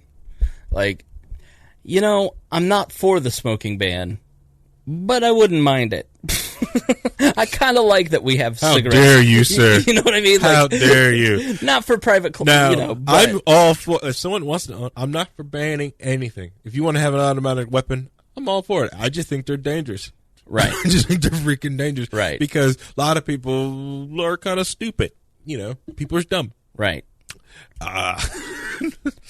But on the books, that's a great compromise. No automatic rifles. We can compromise on that. Cool. What about common sense? Hey, just want to do background checks on purchasing guns? Sure. How about that? Got to be 18 years old to get a gun? Sure. Okay. These seems like okay compromises. Right. Okay. These are compromises bought into their system. Do I like them personally as Harry? No. But are they a compromise? If I had to make a decision, gun to my head, heck yeah, those are some compromises. I can deal with these compromises. But and that's the other problem is that a lot of the Democrats, they don't know the laws in the books, and when they go to talk about it, they're just so ill-informed. They just don't know. Right. And it's like, and that type of thing that is frustrating. Well, and there really isn't any compromise with them, and that's and we're all kind of stuck in the middle. But what the left wants is just full confiscation. Right. And they try to sort of like, well, that's a fallacy. That's a slippery slope factor. You think you want to slippery slope this thing? I'm like, No, this isn't a slippery slope. This is what you want. This is what you're saying. This is what every one of your supporters write. Like, what do you think? What's the logical conclusion of what like a Chelsea Handler is saying? Mm-hmm. Innocent people they get killed and get shot. Why? Because Republicans. Like, the argument that she is advancing is that Republicans are in bed with the gun lobby and they're flooding the country with weapons. Mm-hmm. And so people are getting killed because of gun owners, and therefore we need to get rid of the guns. It's what we talked about earlier. Like, they think that they can progress us to a certain point in society, and it's a utopian fantasy. We live in a country where there are more guns than people. You're never going to confiscate all the weapons. You're never going to ban the sale of weapons. Right. Like, what I thought was actually, it wasn't clever in a way that I liked it, but it was clever. Like, oh, you got us. Mm-hmm. Like, was when Obama had all the federal agency buy all the bullets. Like, there was no reason that the federal government needed it. Like, the IRS and the Department of Homeland Security and all these, they didn't need the bullets that they bought. No.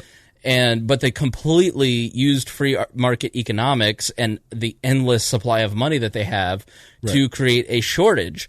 And that's the kind of action that we'll see, anti-gun politicians like Barack Obama continue to take, where they'll use the force of government to screw with the free market, or it's not a free market, it's the most regulated industry in the country. Which was cool during the time. You saw a lot of small ammo manufacturers get big during this time. Yeah. I started to buy ammo through like some small manufacturers. There's one, they went out of business, but I loved their ammo. Yeah. And they would deliver it to my house. I would give like feedback because there's such a small company. I could give them feedback, and I go like, there's I love your ammo, but like there's a lot of muzzle flash out of the sucker, and next thing I know, I got another box that came to my door. They're like, hey, we fixed that. Yeah, that's awesome. I started firing like, this is awesome. This is great. Send me, send me more. Keep sending me bullets. Yeah, that's great. Yeah, and I was very sad when they went out of business. Yeah, that's rough. I mean, it is. Prohibition never works for anything. Prohibition didn't work for booze. Prohibition isn't working for drugs. Prohibition isn't going to work for guns. Like it is. It just comes down to ignorance. And like, I'm ignorant of most firearms. Yeah. But I've been around them. I've never shot a gun. I'm not opposed to it. But like, I've been to gun shows. Like, I'm ignorant, and I'm ignorant is that I don't know as much as you, but at the same time, I know what I don't know. Yeah. And so I'm going to talk to people who do know what they're talking about. Yep. And then I go, oh, okay, that seems to make sense. But I would say all the same things that all your liberal friends are saying on Facebook until I became executive director of the Libertarian Party of Indiana. And then I knew I couldn't say those things because of political expediency. But instead of like being a hypocrite, I was like, I'm just going to open myself up to learn about this stuff, and I'm going to go to gun shows, and I'm going to hear what they have to say. And I really, by being around gun owners for the first time in my life, went, this isn't scary at all. Like, I'm just being ignorant. Like, there's this whole world that I don't understand, but just because I don't understand it, it doesn't mean that I need to be afraid of it. Correct, yeah. Yeah, you shouldn't be afraid of the world. Just poking it. It's a tool like anything else. Yeah. So it's. Yeah. I like how there's like, no, guns should not be made illegal. Guns make people dumb. Without guns, people get smart. They get creative, and I don't like when people start getting smart because the humans are dangerous when they start having to make weapons. Well, here's what the left makes libertarians and gun owners and conservatives out to be gun-crazed fanatics, but I bet if you really sat down and had a conversation with almost every libertarian, they would all say, if in a perfect world we could get rid of all guns and you could get rid of violence, I'd be more than happy to get rid of my guns. Like, but that's just not the world that we live in. Like, it's not that libertarians are bloodthirsty and want as many weapons as possible. They want as many weapons as possible because it's a hobby and it's cool to shoot them. Right, and it pisses off leftists. And it's fun. But like, they don't do it because they're starting a war. Yeah, I mean, there's some, but idiots, right? Idiots that get expunged and kicked out of the movements, different projects in New Hampshire. They get kicked out because they want to expunge too much violence. Yeah, but like in a perfect world, yeah. But if you ever ask me to disarm, the strongest among us must disarm first. Right. If you have the most guns, you must disarm first before I ever get rid of one of mine. Exactly. It is pointless to ask someone who is weaker than you to disarm first. So that leads us into our final topic. We had a lot prepped, but this was a good conversation. Became a Thursday show. But I feel like, kind of, but that's all right. We've got a fun Thursday show. I've got Shane Zollner and Dakota Davis from the Boss Hog of Liberty coming on. We're going to talk party infighting and my scuffle with the national chairman of the Libertarian Party. They're like twins. Get them to wear the same shirt. That's going to be the prettiest podcast that we've ever had. And then you on it to balance it out. Well, no, I'm the best looking of the three. But sorry. You'll see why on the. I'm also going to visit my lesser kingdom, the Boss Hog of Liberty, tomorrow night. So make sure if you aren't liking the Boss Hog of Liberty Facebook page, go do that. I will be live on their Facebook page with them tomorrow night. as I join them for their podcast, and we talk about Dakota's bachelor party and all the fun that I'm sure Jeremiah didn't let them have. So be sure to check that out. I will be visiting. Christy Avery's going to chauffeur me over to the Boss Hog of Liberty as well. Nice. Faster, Christy. So speaking of disarming, Rand Paul basically became a libertarian parable.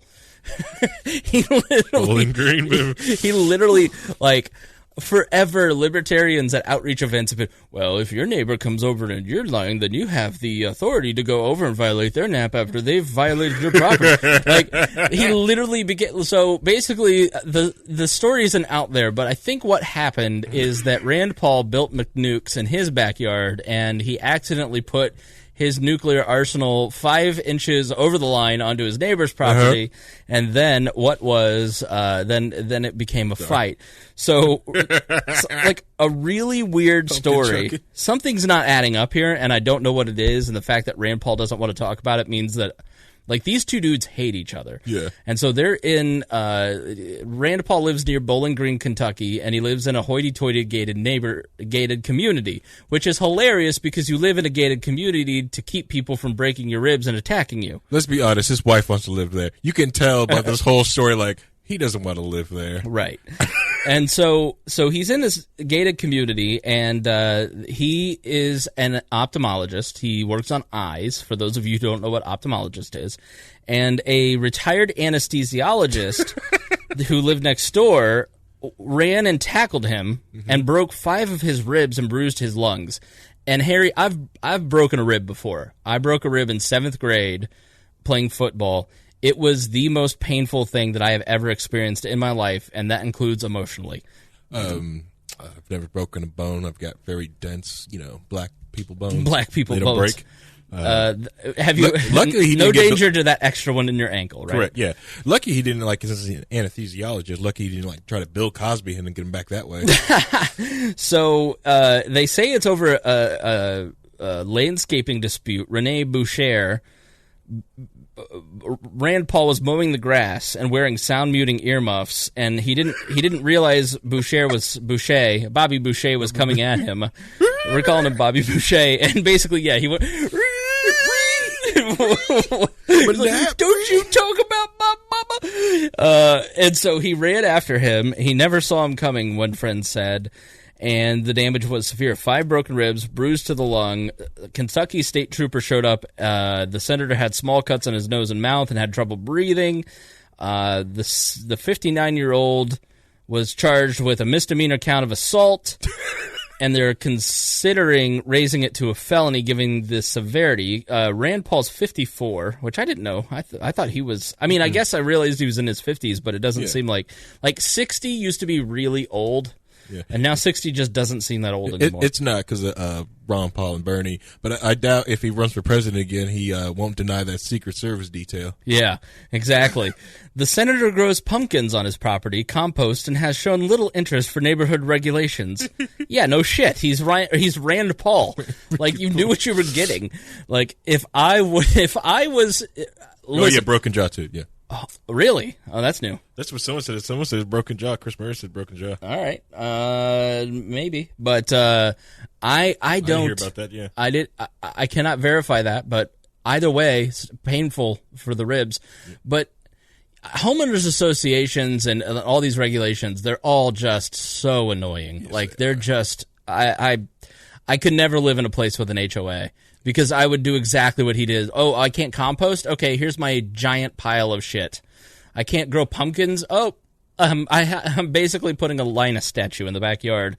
I remember growing up, I had to build a fence for the compost pile. I decided to paint the mailbox one day because it was ugly. I didn't like it. I didn't ask my parents. I just, had a bunch of gold paint because of Boy Scouts from the Derby. Right. So I painted my Derby car gold. Get over it. So I decided to paint the mailbox freaking gold. I thought it looked sharp, and we got a letter in the mail. Oh, Chris said he broke his jaw. Okay. Competing explanations of the origins of the drama cited stray yard clippings, newly planted saplings, and unraked leaves. Stray lawn clippings? Stray yard clippings. And they've violated my nap. Bobby Boucher lives alone, has for 17 years. They worked at the same hospital. So, like, and Bobby Boucher is like a hardcore, like, Glenn Beck's people found out that he had liked the Occupy Wall Street page, which I like 10,000 pages on Facebook. I've had a Facebook page for 15 years. I'm sure that when something happens to me and somebody goes and looks at my Facebook page, you can pick out, like, I follow Barack Obama, and it's because I wanted to see what Barack Obama says. It doesn't, just because he follows Occupy Wall Street doesn't mean that he is an Occupy Wall Street. He's an anesthesiologist, which out of all the doctors, they make the most money. Yeah. You know, he's a rich dude. He's probably not down with the Occupy Wall Street kids banging drums in New York City, not washing his feet for 70 weeks. He probably just wanted to hear the news about it because he's in freaking Kentucky. But right. I figured that's the main reason why you won't run for president when you hit 35 is because you're scared of what they'll dig up. Oh, but, yeah. As some people in our group chat have seen, the screenshots from our private group where we make jokes are alone enough to kill me. Well, the other thing is, like, he's lucky it was Rand, not Ron Paul, because Ron would have, like, backflipped on him and, like, really beat him up. It would have been awful. Yeah. Ron? Yeah. Ron is very spry, and he's got an anger in his heart. I can tell he's a very sweet man, but he has an anger in his heart that burns, and he would just look at him. Waiting for the nap violation.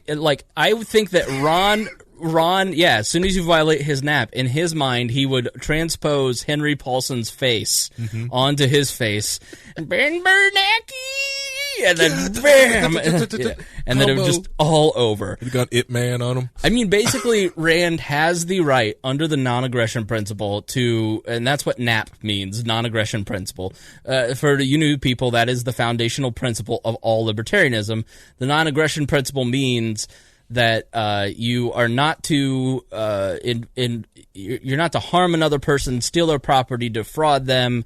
If they do that to you, then you have the right then to defend yourself, but you do not have the right to impede other people or interfere in their life. And so every Libertarian Party person takes the non-aggression principle pledge, because Nixon thought the Libertarian Party in the 70s was a bunch of commies trying to overthrow the government, and that was their way to institute that they were Americans and not terrorists. Did all of them take the non-aggression principle pledge? If you're a Libertarian Party member, you have to have signed it, and it came in handy because Timothy McVeigh was a Libertarian Party member, and Rob Shuford at the time came out and said, he's not a Libertarian because he violated the NAP.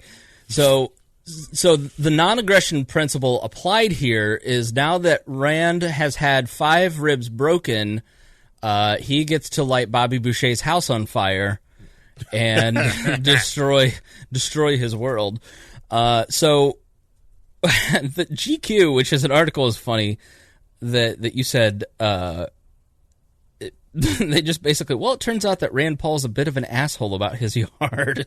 Yeah, he clearly does not want to live there. He'd rather probably, be happier, like, out in the sticks somewhere. That's probably why he lives in Kentucky, but his wife said, we need to live here. All right, so let's read what GQ says. Or maybe I could be reading that wrong. I could be wrong. That probably is where Rand probably just likes to tick off people. He does seem like a shit poster. Yeah. Yeah. GQ writes, so let's read between the lines a bit here. Rand is an asshole neighbor. He bought a house in a neighborhood that has certain rules with regard to lawns, and he decided that he doesn't need to follow those rules because of his belief in quote-unquote property rights, which I don't know why they need to put that in quotes, that don't actually exist. Wait, GQ says property rights don't actually exist. They don't exist. So can we start calling the podcast GQ now? This is by a guy named Jack Moore, and you look at his picture, he's just one of these skinny little dudes with nerd glasses and a nerd beard, and this dude's we'll find his house and start moving in. You're not Hunter S. Thompson, you dick. I guess it gets me over all these I'm sorry, all these stinking leftists that want to be Hunter S. Thompson and stuff like that, but they stay in safe New York City or they stay in their hometown. I'm like, dude, would not be here right now. Hunter S. Thompson would probably be in a, like driving around in some beat up, crazy looking car and just driving around everywhere, especially how cheap and he gets cell phone signal everywhere. Right. You can type anywhere. Shoot, you think he'd be in town right now writing for GQ? I would imagine Jack Moore's a male feminist. He would just have a Twitter page and people would just follow that. Libertarians don't want to follow the rules that we as a society have agreed upon because they feel those rules step on their freedoms. And sometimes they might even be right, but that doesn't mean that they're above those rules and can do whatever they want. Now, I don't want to excuse the other side of this, even though I kind of am, because I hate libertarians and I don't understand them. One of the problems with Democrats is we've never met government oversight that we didn't like, and there's a good metaphor for Democratic politics in the obnoxious homeowners association rules that drive everyone crazy. So, it sure seems like this Bobby Boucher was also an asshole who cared way too much about what his other neighbor's yard looked like. I guess it was about politics after all. Bobby Boucher clearly was just successful and rich, and so he's bad. Okay. Libertarians don't want to follow the rules that we of a society have agreed upon because they feel those rules step on their freedoms. Yeah, right? Yeah. Yes, he's not wrong, but... I didn't agree to these rules. I was born into this, and I have the right to leave. I just have accepted that when it comes to government... You don't have the right to leave. I can leave. No, you can't. Yes, I can. No, you can't. Don't you tell me I can't do it. You cannot. You do not have the right to leave. The United States government can say no, and when you do leave, they still demand money. Well, now I feel like a prisoner in my own home with my 2 cats. But anyways, long story short, you do have the right to leave if you want to. You can try. Harry says you can't, but can't leave. Try. I can leave because I'm white. So my passport's clean. Oh, no, they definitely won't let you leave. They will not send me back. Yeah. Me either. They might let me go. Where you going? Oh, think about going to Africa one way, right? So it costs $12,000 or more to expatriate, according to Rick Irvine. So yeah, that's expensive. Yeah. But anyways, yes, we were born into rules that we do not exist and that we did not agree to. But if you, I'm not. I haven't fully fleshed this out. So born into bondage. Basically, but this bondage is way better than North Korean bondage, right? Yeah. So, listen, I wanted to make this point earlier, but I'll make it now before we start wrapping up. So after I finish this, then I will throw it to you to wrap up. I'm listening to the Genghis Khan series by Dan Carlin on Hardcore History, and I know I'm like a decade late or whatever, but it's worth the $10 at dancarlin.com. You haven't listened yet? I haven't listened. I just started this week. Oh, it's so good. Just started. So I watched Marco Polo on Netflix, which was really good. It was the first season was really good. The second season, you could tell they cut the budget back because they only have like 4 tents as their scenery. Have you watched Spartacus? No, I tried, but I didn't get into it. Keep watching Spartacus, but watch it alone in your bedroom. Okay. Yeah, that's how the first season of Marco Polo was. Oh, yeah. It's like beautiful and expansive because it was their Game of Thrones answer.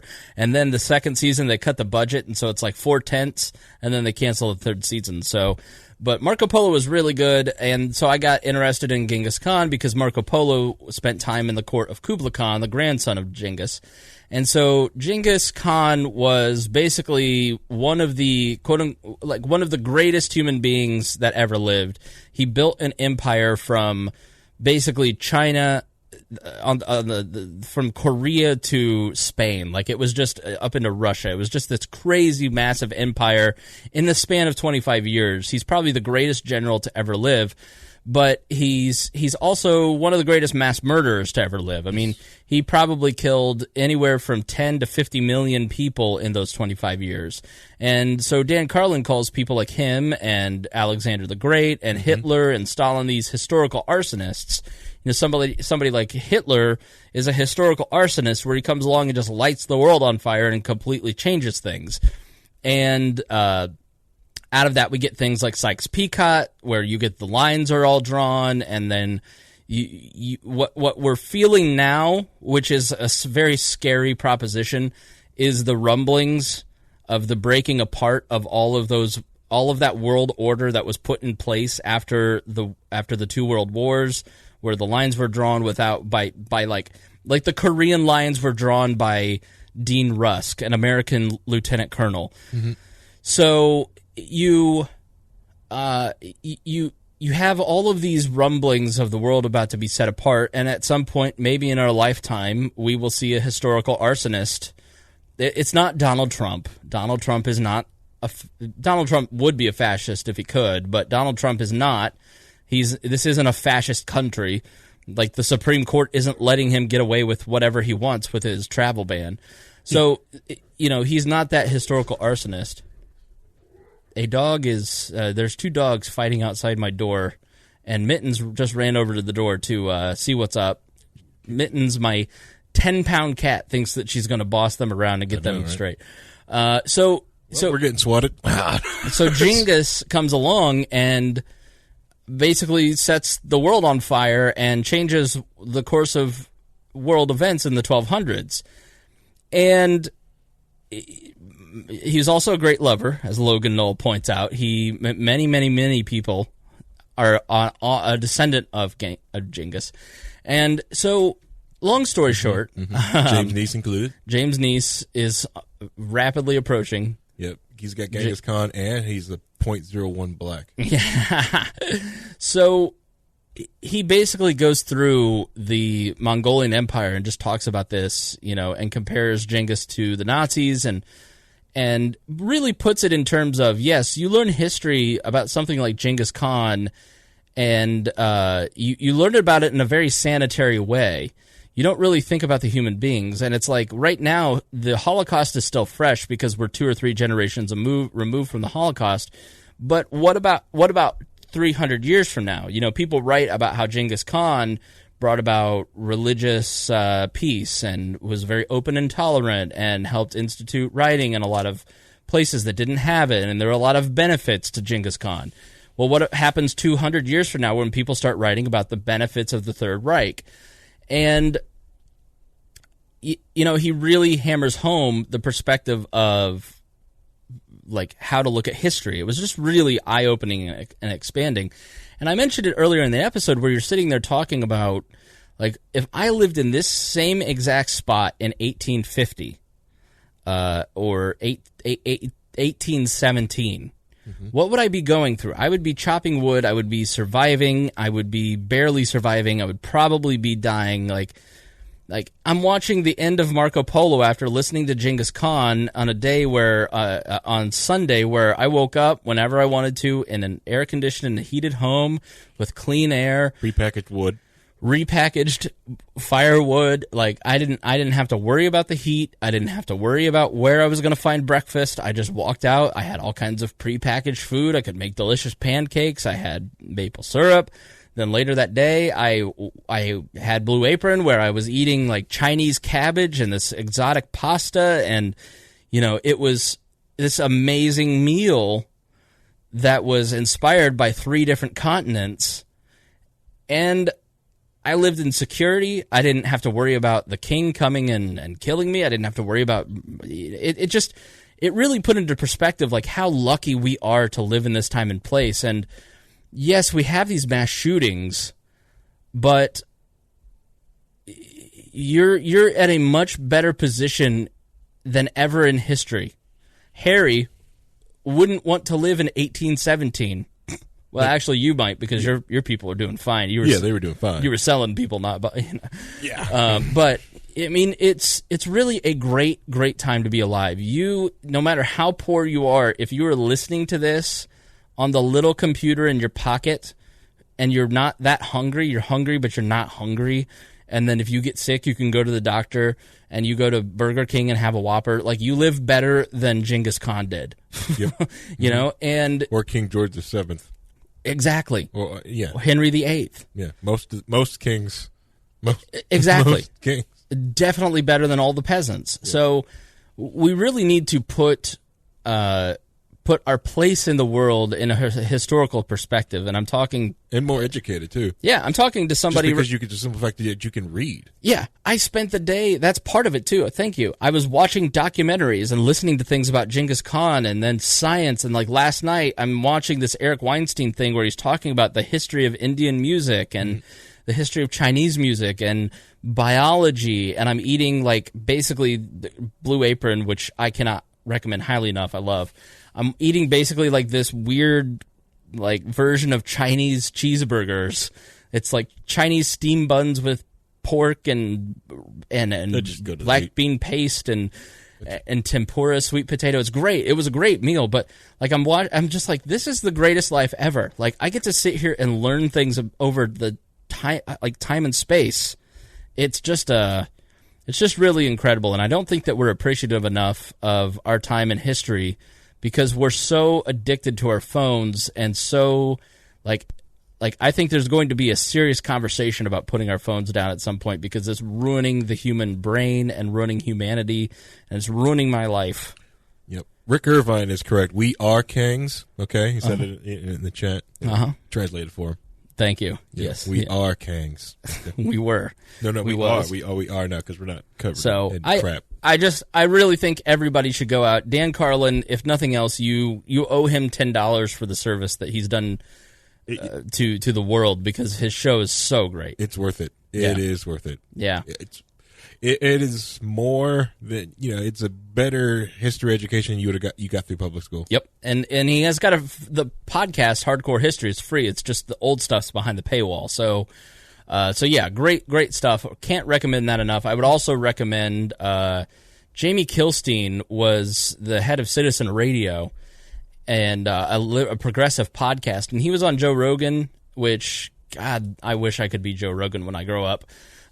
So good. And he was talking to Jamie Kilstein, who basically was part of the liberal echo chamber and super progressive and a male feminist. And he basically talks about what a prison that was. And then one of these websites like Jezebel, I think it was, basically turned on him and wrote this article about how he was a male sexual predator and like basically wrote a bunch of lies and it ruined his life. And like now he's contrite about he's just basically asking, like saying, I was wrong. All that stuff was wrong. And so a really, really interesting conversation, and I can't recommend that enough.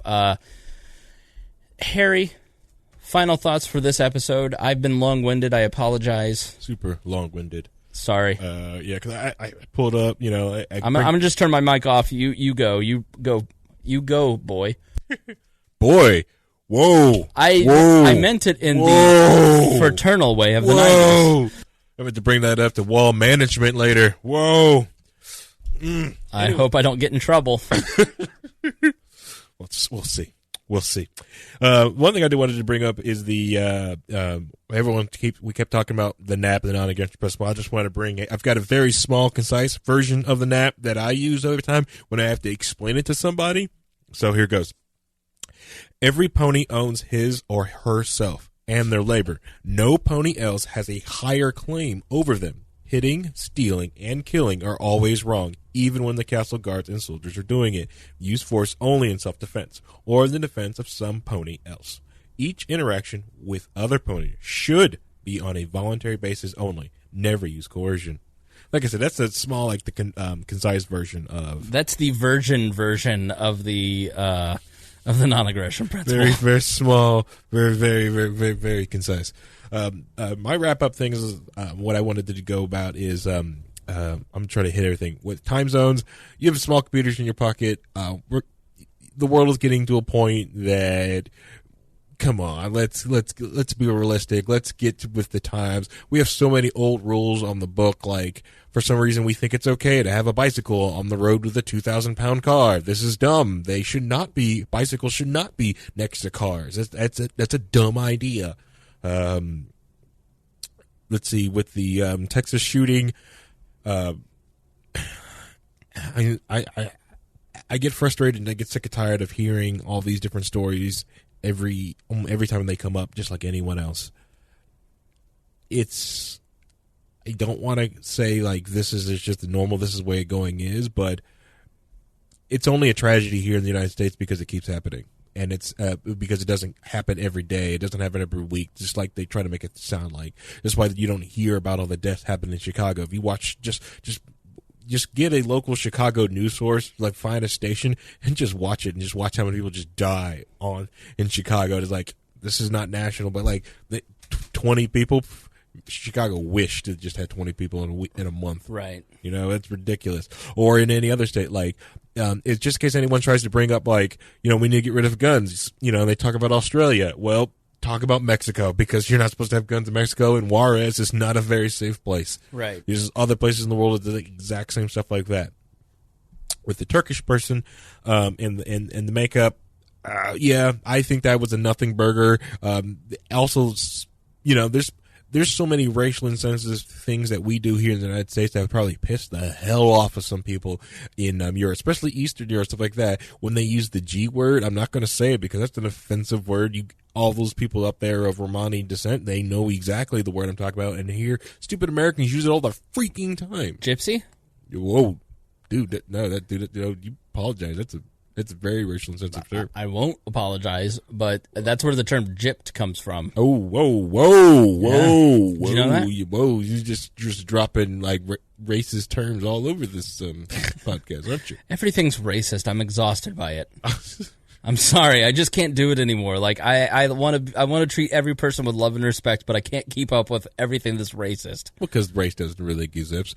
The thing that people think is race is just phenotypes, and they stop at a phenotype at a certain point. Right. Like they just want to trace it back to a certain span where they're happy. Like most of my relatives are here in Europe. Yeah. When the Ice Age finally started ending, yeah, they were here. But before that, they were on the equator by Africa. Right. Or they were frozen to death. Race is a false construct of society. Yeah, yeah. You know, and there's, you know, like I said, a lot of people. How can I get it? I get into the freaking race realist all the time, and it's just so freaking annoying. Harry's out there doing battle like you wouldn't believe. They're annoying. And I use sock puppet accounts. I use my Harry account because I like to let them think I'm white when I'm arguing with them. It's more fun that way. It is. Do you ever like get one of these sock accounts and just say the N-word a bunch just to see like what it's like from the other side? Yeah, I do. Really? I drop it all the time. I drop it sometimes. What's the difference in how people react? I think I'm more shocked when some people don't call me out and freaked out, or they just respond back. That's what freaks me out the most. That people just, it's normal? Yeah. They just come back. No, it's very normal, Harry. Yeah, when you're not around, people just drop it. Yeah. No, I mean, it's true. It's like the Trump on the bus thing. It's like, I got bad news for you. That's how your husband probably talks at work. You know, like, Possibly. It doesn't mean that people are going to take those actions or that they actually mean any of that. Mm-hmm. But, you know, a lot of times people are I mean, like the thing that's crazy is I was watching a KKK documentary on Netflix. Oh, I haven't seen that yet. It's okay. It's not as great as I'd like it to be. But you're just like, some of these people you can tell. Mm-hmm. But then there's other people where you're just like, oh, that guy's like a dentist. Yeah. You know, you never think about like all the people that you run into in your daily life that are just like super racist or like they're like some guy and he's just like a slave to, you know, BDSM slave or something. Yeah. And the thing with the South, it's very weird. Like when you start looking at different like things also started happening. One like in the early 1900s where like because the South became less racist as it became one more Republican and Christian. Right. Two, the South also became less racist when they started discovering like the uneducated Southerner was from a parasite worm that everyone basically had in the South that was eating that wasn't like letting blood go to their brain, so they actually wasn't getting like. Wait, say that again. My brain zonked out, and then I heard you parasite. I can't remember the name of it right now. There's was a thing like a parasite that people were catching down in the southern states, and it so that whole idea of like dumb Southerner. Well, mostly because they all got affected by a parasite. It wasn't their brain function wasn't working all the way. What? Yeah, it's nuts, crazy stuff. Wow. Yeah. And that happened around the same time as racism also started to, slow down in the South as well. It's Somebody, see if you can research that and hashtag wall news that and put that out there, because that's interesting. I'd love to read that and send that to some of my Southern friends like Bittner. Yeah. Mr. says he has an IQ of 180. Mm-hmm. He probably does, because his family was probably just held back by this parasite. He was homeschooled, so he didn't drink the school water. Right. His family probably got hit with this parasite. His family's probably had this highest intelligence at 80, right? But it was probably was 180, but the parasite ate it down to 80, just enough not to eat enough lead chips and made it to that point. And now he's keto. Yeah. And it's all over for him. Keto sucks. I did keto for a long time. Lost a freaking lot of weight, and I'm done with it. I love my rice. Yeah, I love my rice. I love sushi. My beer. Oh man, sushi rice is the best. See. If I wasn't a dad, I'd probably stick on the keto so I can keep the abs out. But right. I'm a dad now. I can work on the dad bod. I just have to do curls. You don't care anymore. Yeah, I just have to do curls. Somebody order this man a cookie. Yeah. The other thing, before I go, shout out to the Discord chat. Like I said, we created a safe starter zone in the Discord chat because we realized when people were coming in, we dropped them right into the DMZ, went hard in the paint with memes, and we were like, maybe we should scale this back and put you in a starter zone, because when you drop in a starter zone, it's just like prison. You've got to figure out what faction you want to be. Do you want to be on the Fourth Reich 1,000 Year of Ponies? Or do you want to be, with the PC Gaming Master Rates, the Bilderbergers? You got to pick your gang when you jump in the Discord chat.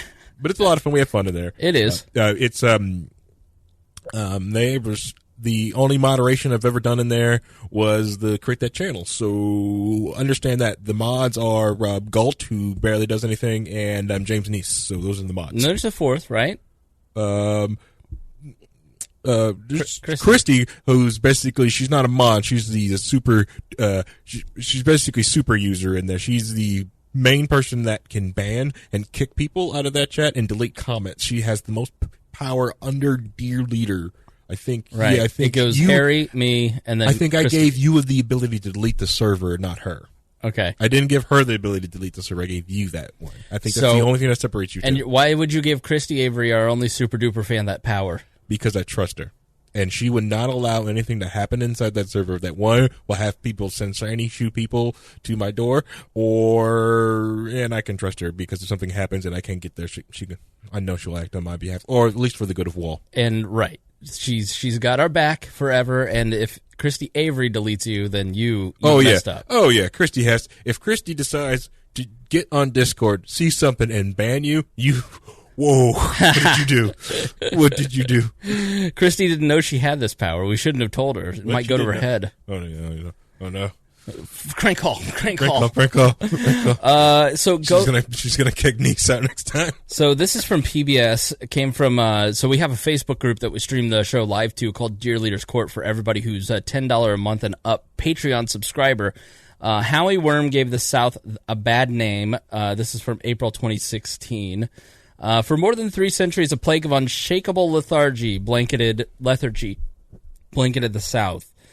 Began with the ground itch, a prickly tingling in the tender webs between the toes, and was soon followed by a dry cough. Weeks later, victims succumbed to an insatiable exhaustion and an impenetrable haziness of the mind that some called stupidity. Adults neglected their fields, and children grew pale and listless.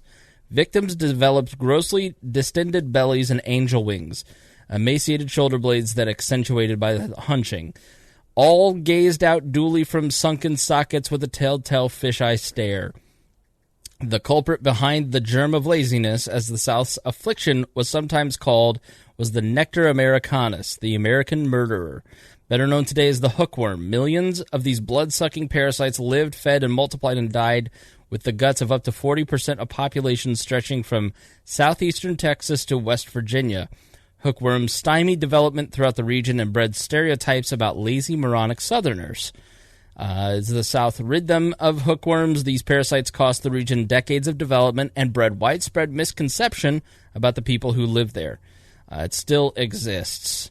So that's really interesting. Wow. Mm-hmm. It is so interesting how something like that, crazy.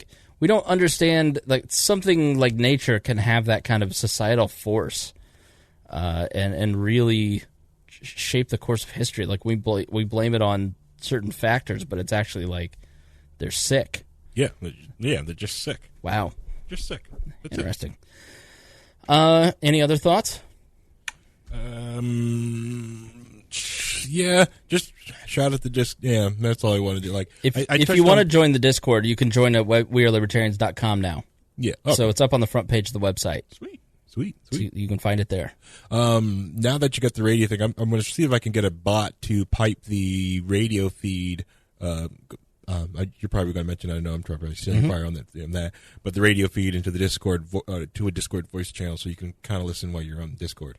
That's cool. Yeah. So if you go to wearelibertarians.com on the right hand side, We Are Libertarians Radio. There, we're streaming 24/7 all the episodes of We Are Libertarians. You can also get it on Apple Radio within the iTunes app on your desktop. And I've submitted it to TuneIn, so you'll be able to get it there soon as well. I didn't find a Google Play edition for Galt, but yeah, wearelibertarians.com. You can listen to a 24/7 stream. I've caught a couple episodes, like I caught the debate recap that we did that was really interesting. I caught a conversation Joe Ruiz and I had about parenting and DCS stealing some children. Really fun way. Like, what I like about it is that you go back and you hear things that you wouldn't have picked that. Mm-hmm. And this is one of the reasons I want to do it, because I've had like these streams on other shows that I like. And like, you would never go and pick that episode, but because YouTube or the radio station pick that, you end up getting exposed to something that you wouldn't have ordinarily heard. So that's why it's kind of cool. It's a 24/7 stream of all the wall shows, and it's at wearelibertarians.com. We Are Libertarians Radio. Look for it in iTunes and soon the TuneIn Radio. Editor's note. This is important if you've had any problems with your podcast. Let's say you're in a podcast catcher like Google Play or Stitcher or TuneIn, and something happens to your feed, then you need to go and re-add it, because I went through this weekend and I intend to leave something called FeedBurner. I realize I'm cutting into Harry's time. This is what's going to be my final thought. I'm sorry. It's okay. Go. All right. So FeedBurner. Sorry, I just got a lot to say tonight. FeedBurner is a Google product, and Google famously just kills stuff off. Yes. And so we use a company called Fireside to host all of our podcasts now, and because of your donations or your subscriptions, I'm able to pay for that cost. And we've had various locations for hosting podcasts in the past. Everything is now cleaned up. So I've deleted all the old podcasts. You can hear all the archives at SoundCloud. But if you have a problem with any of the feeds, then go to wearelibertarians.com and grab the new RSS feed.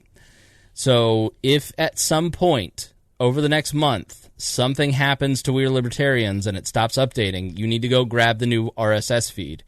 You'd probably be smart just to delete this and re-add it now at wearelibertarians.com. So the reason I'm doing that is that if Google kills off FeedBurner, we'd be hosed because they just will shut it off. And I want to get us on a more reliable platform. So that feedburner.com/wearelibertarians feed is now wal.fireside.fm/RSS. That's what it looks like. Yay. So all of the other podcasts have been transitioned to Fireside, have everything updated at the website. I've updated it in iTunes and all the back-end stuff. Like, I spend hours working on the back-end tech of this stuff.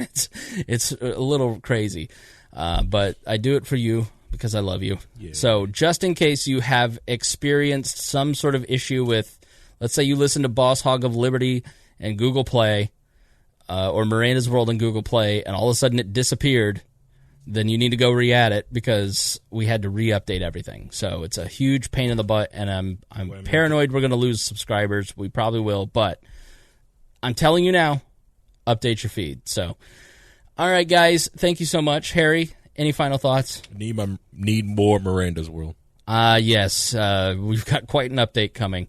as soon as the lawyers clear the episode. All right. Thank you for joining us here on this episode of We Are Libertarians. I would be remiss if I didn't thank Christy Avery, Craig Doolittle, Jason Doolittle, our $100 a month subscribers, and our $10 a month subscribers, Brantley Spicer, Joey Turner, Pete Jones, Carly Ernst, Brandon Kester, Christian Emmons, Dan Dunbar, Doug Stream, Chad Oakage, Christopher Brokoff, and Todd Singer. I have sent out the posters.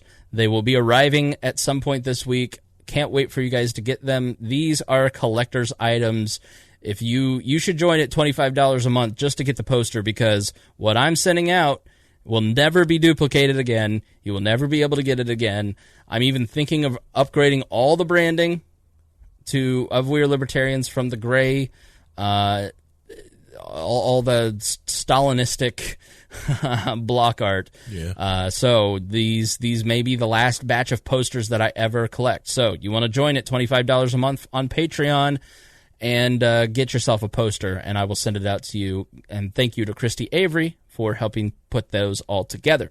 All right, thank you. We love you so much. We appreciate your time. We appreciate your shares, and we will see you on Thursday. And until then, be good to each other.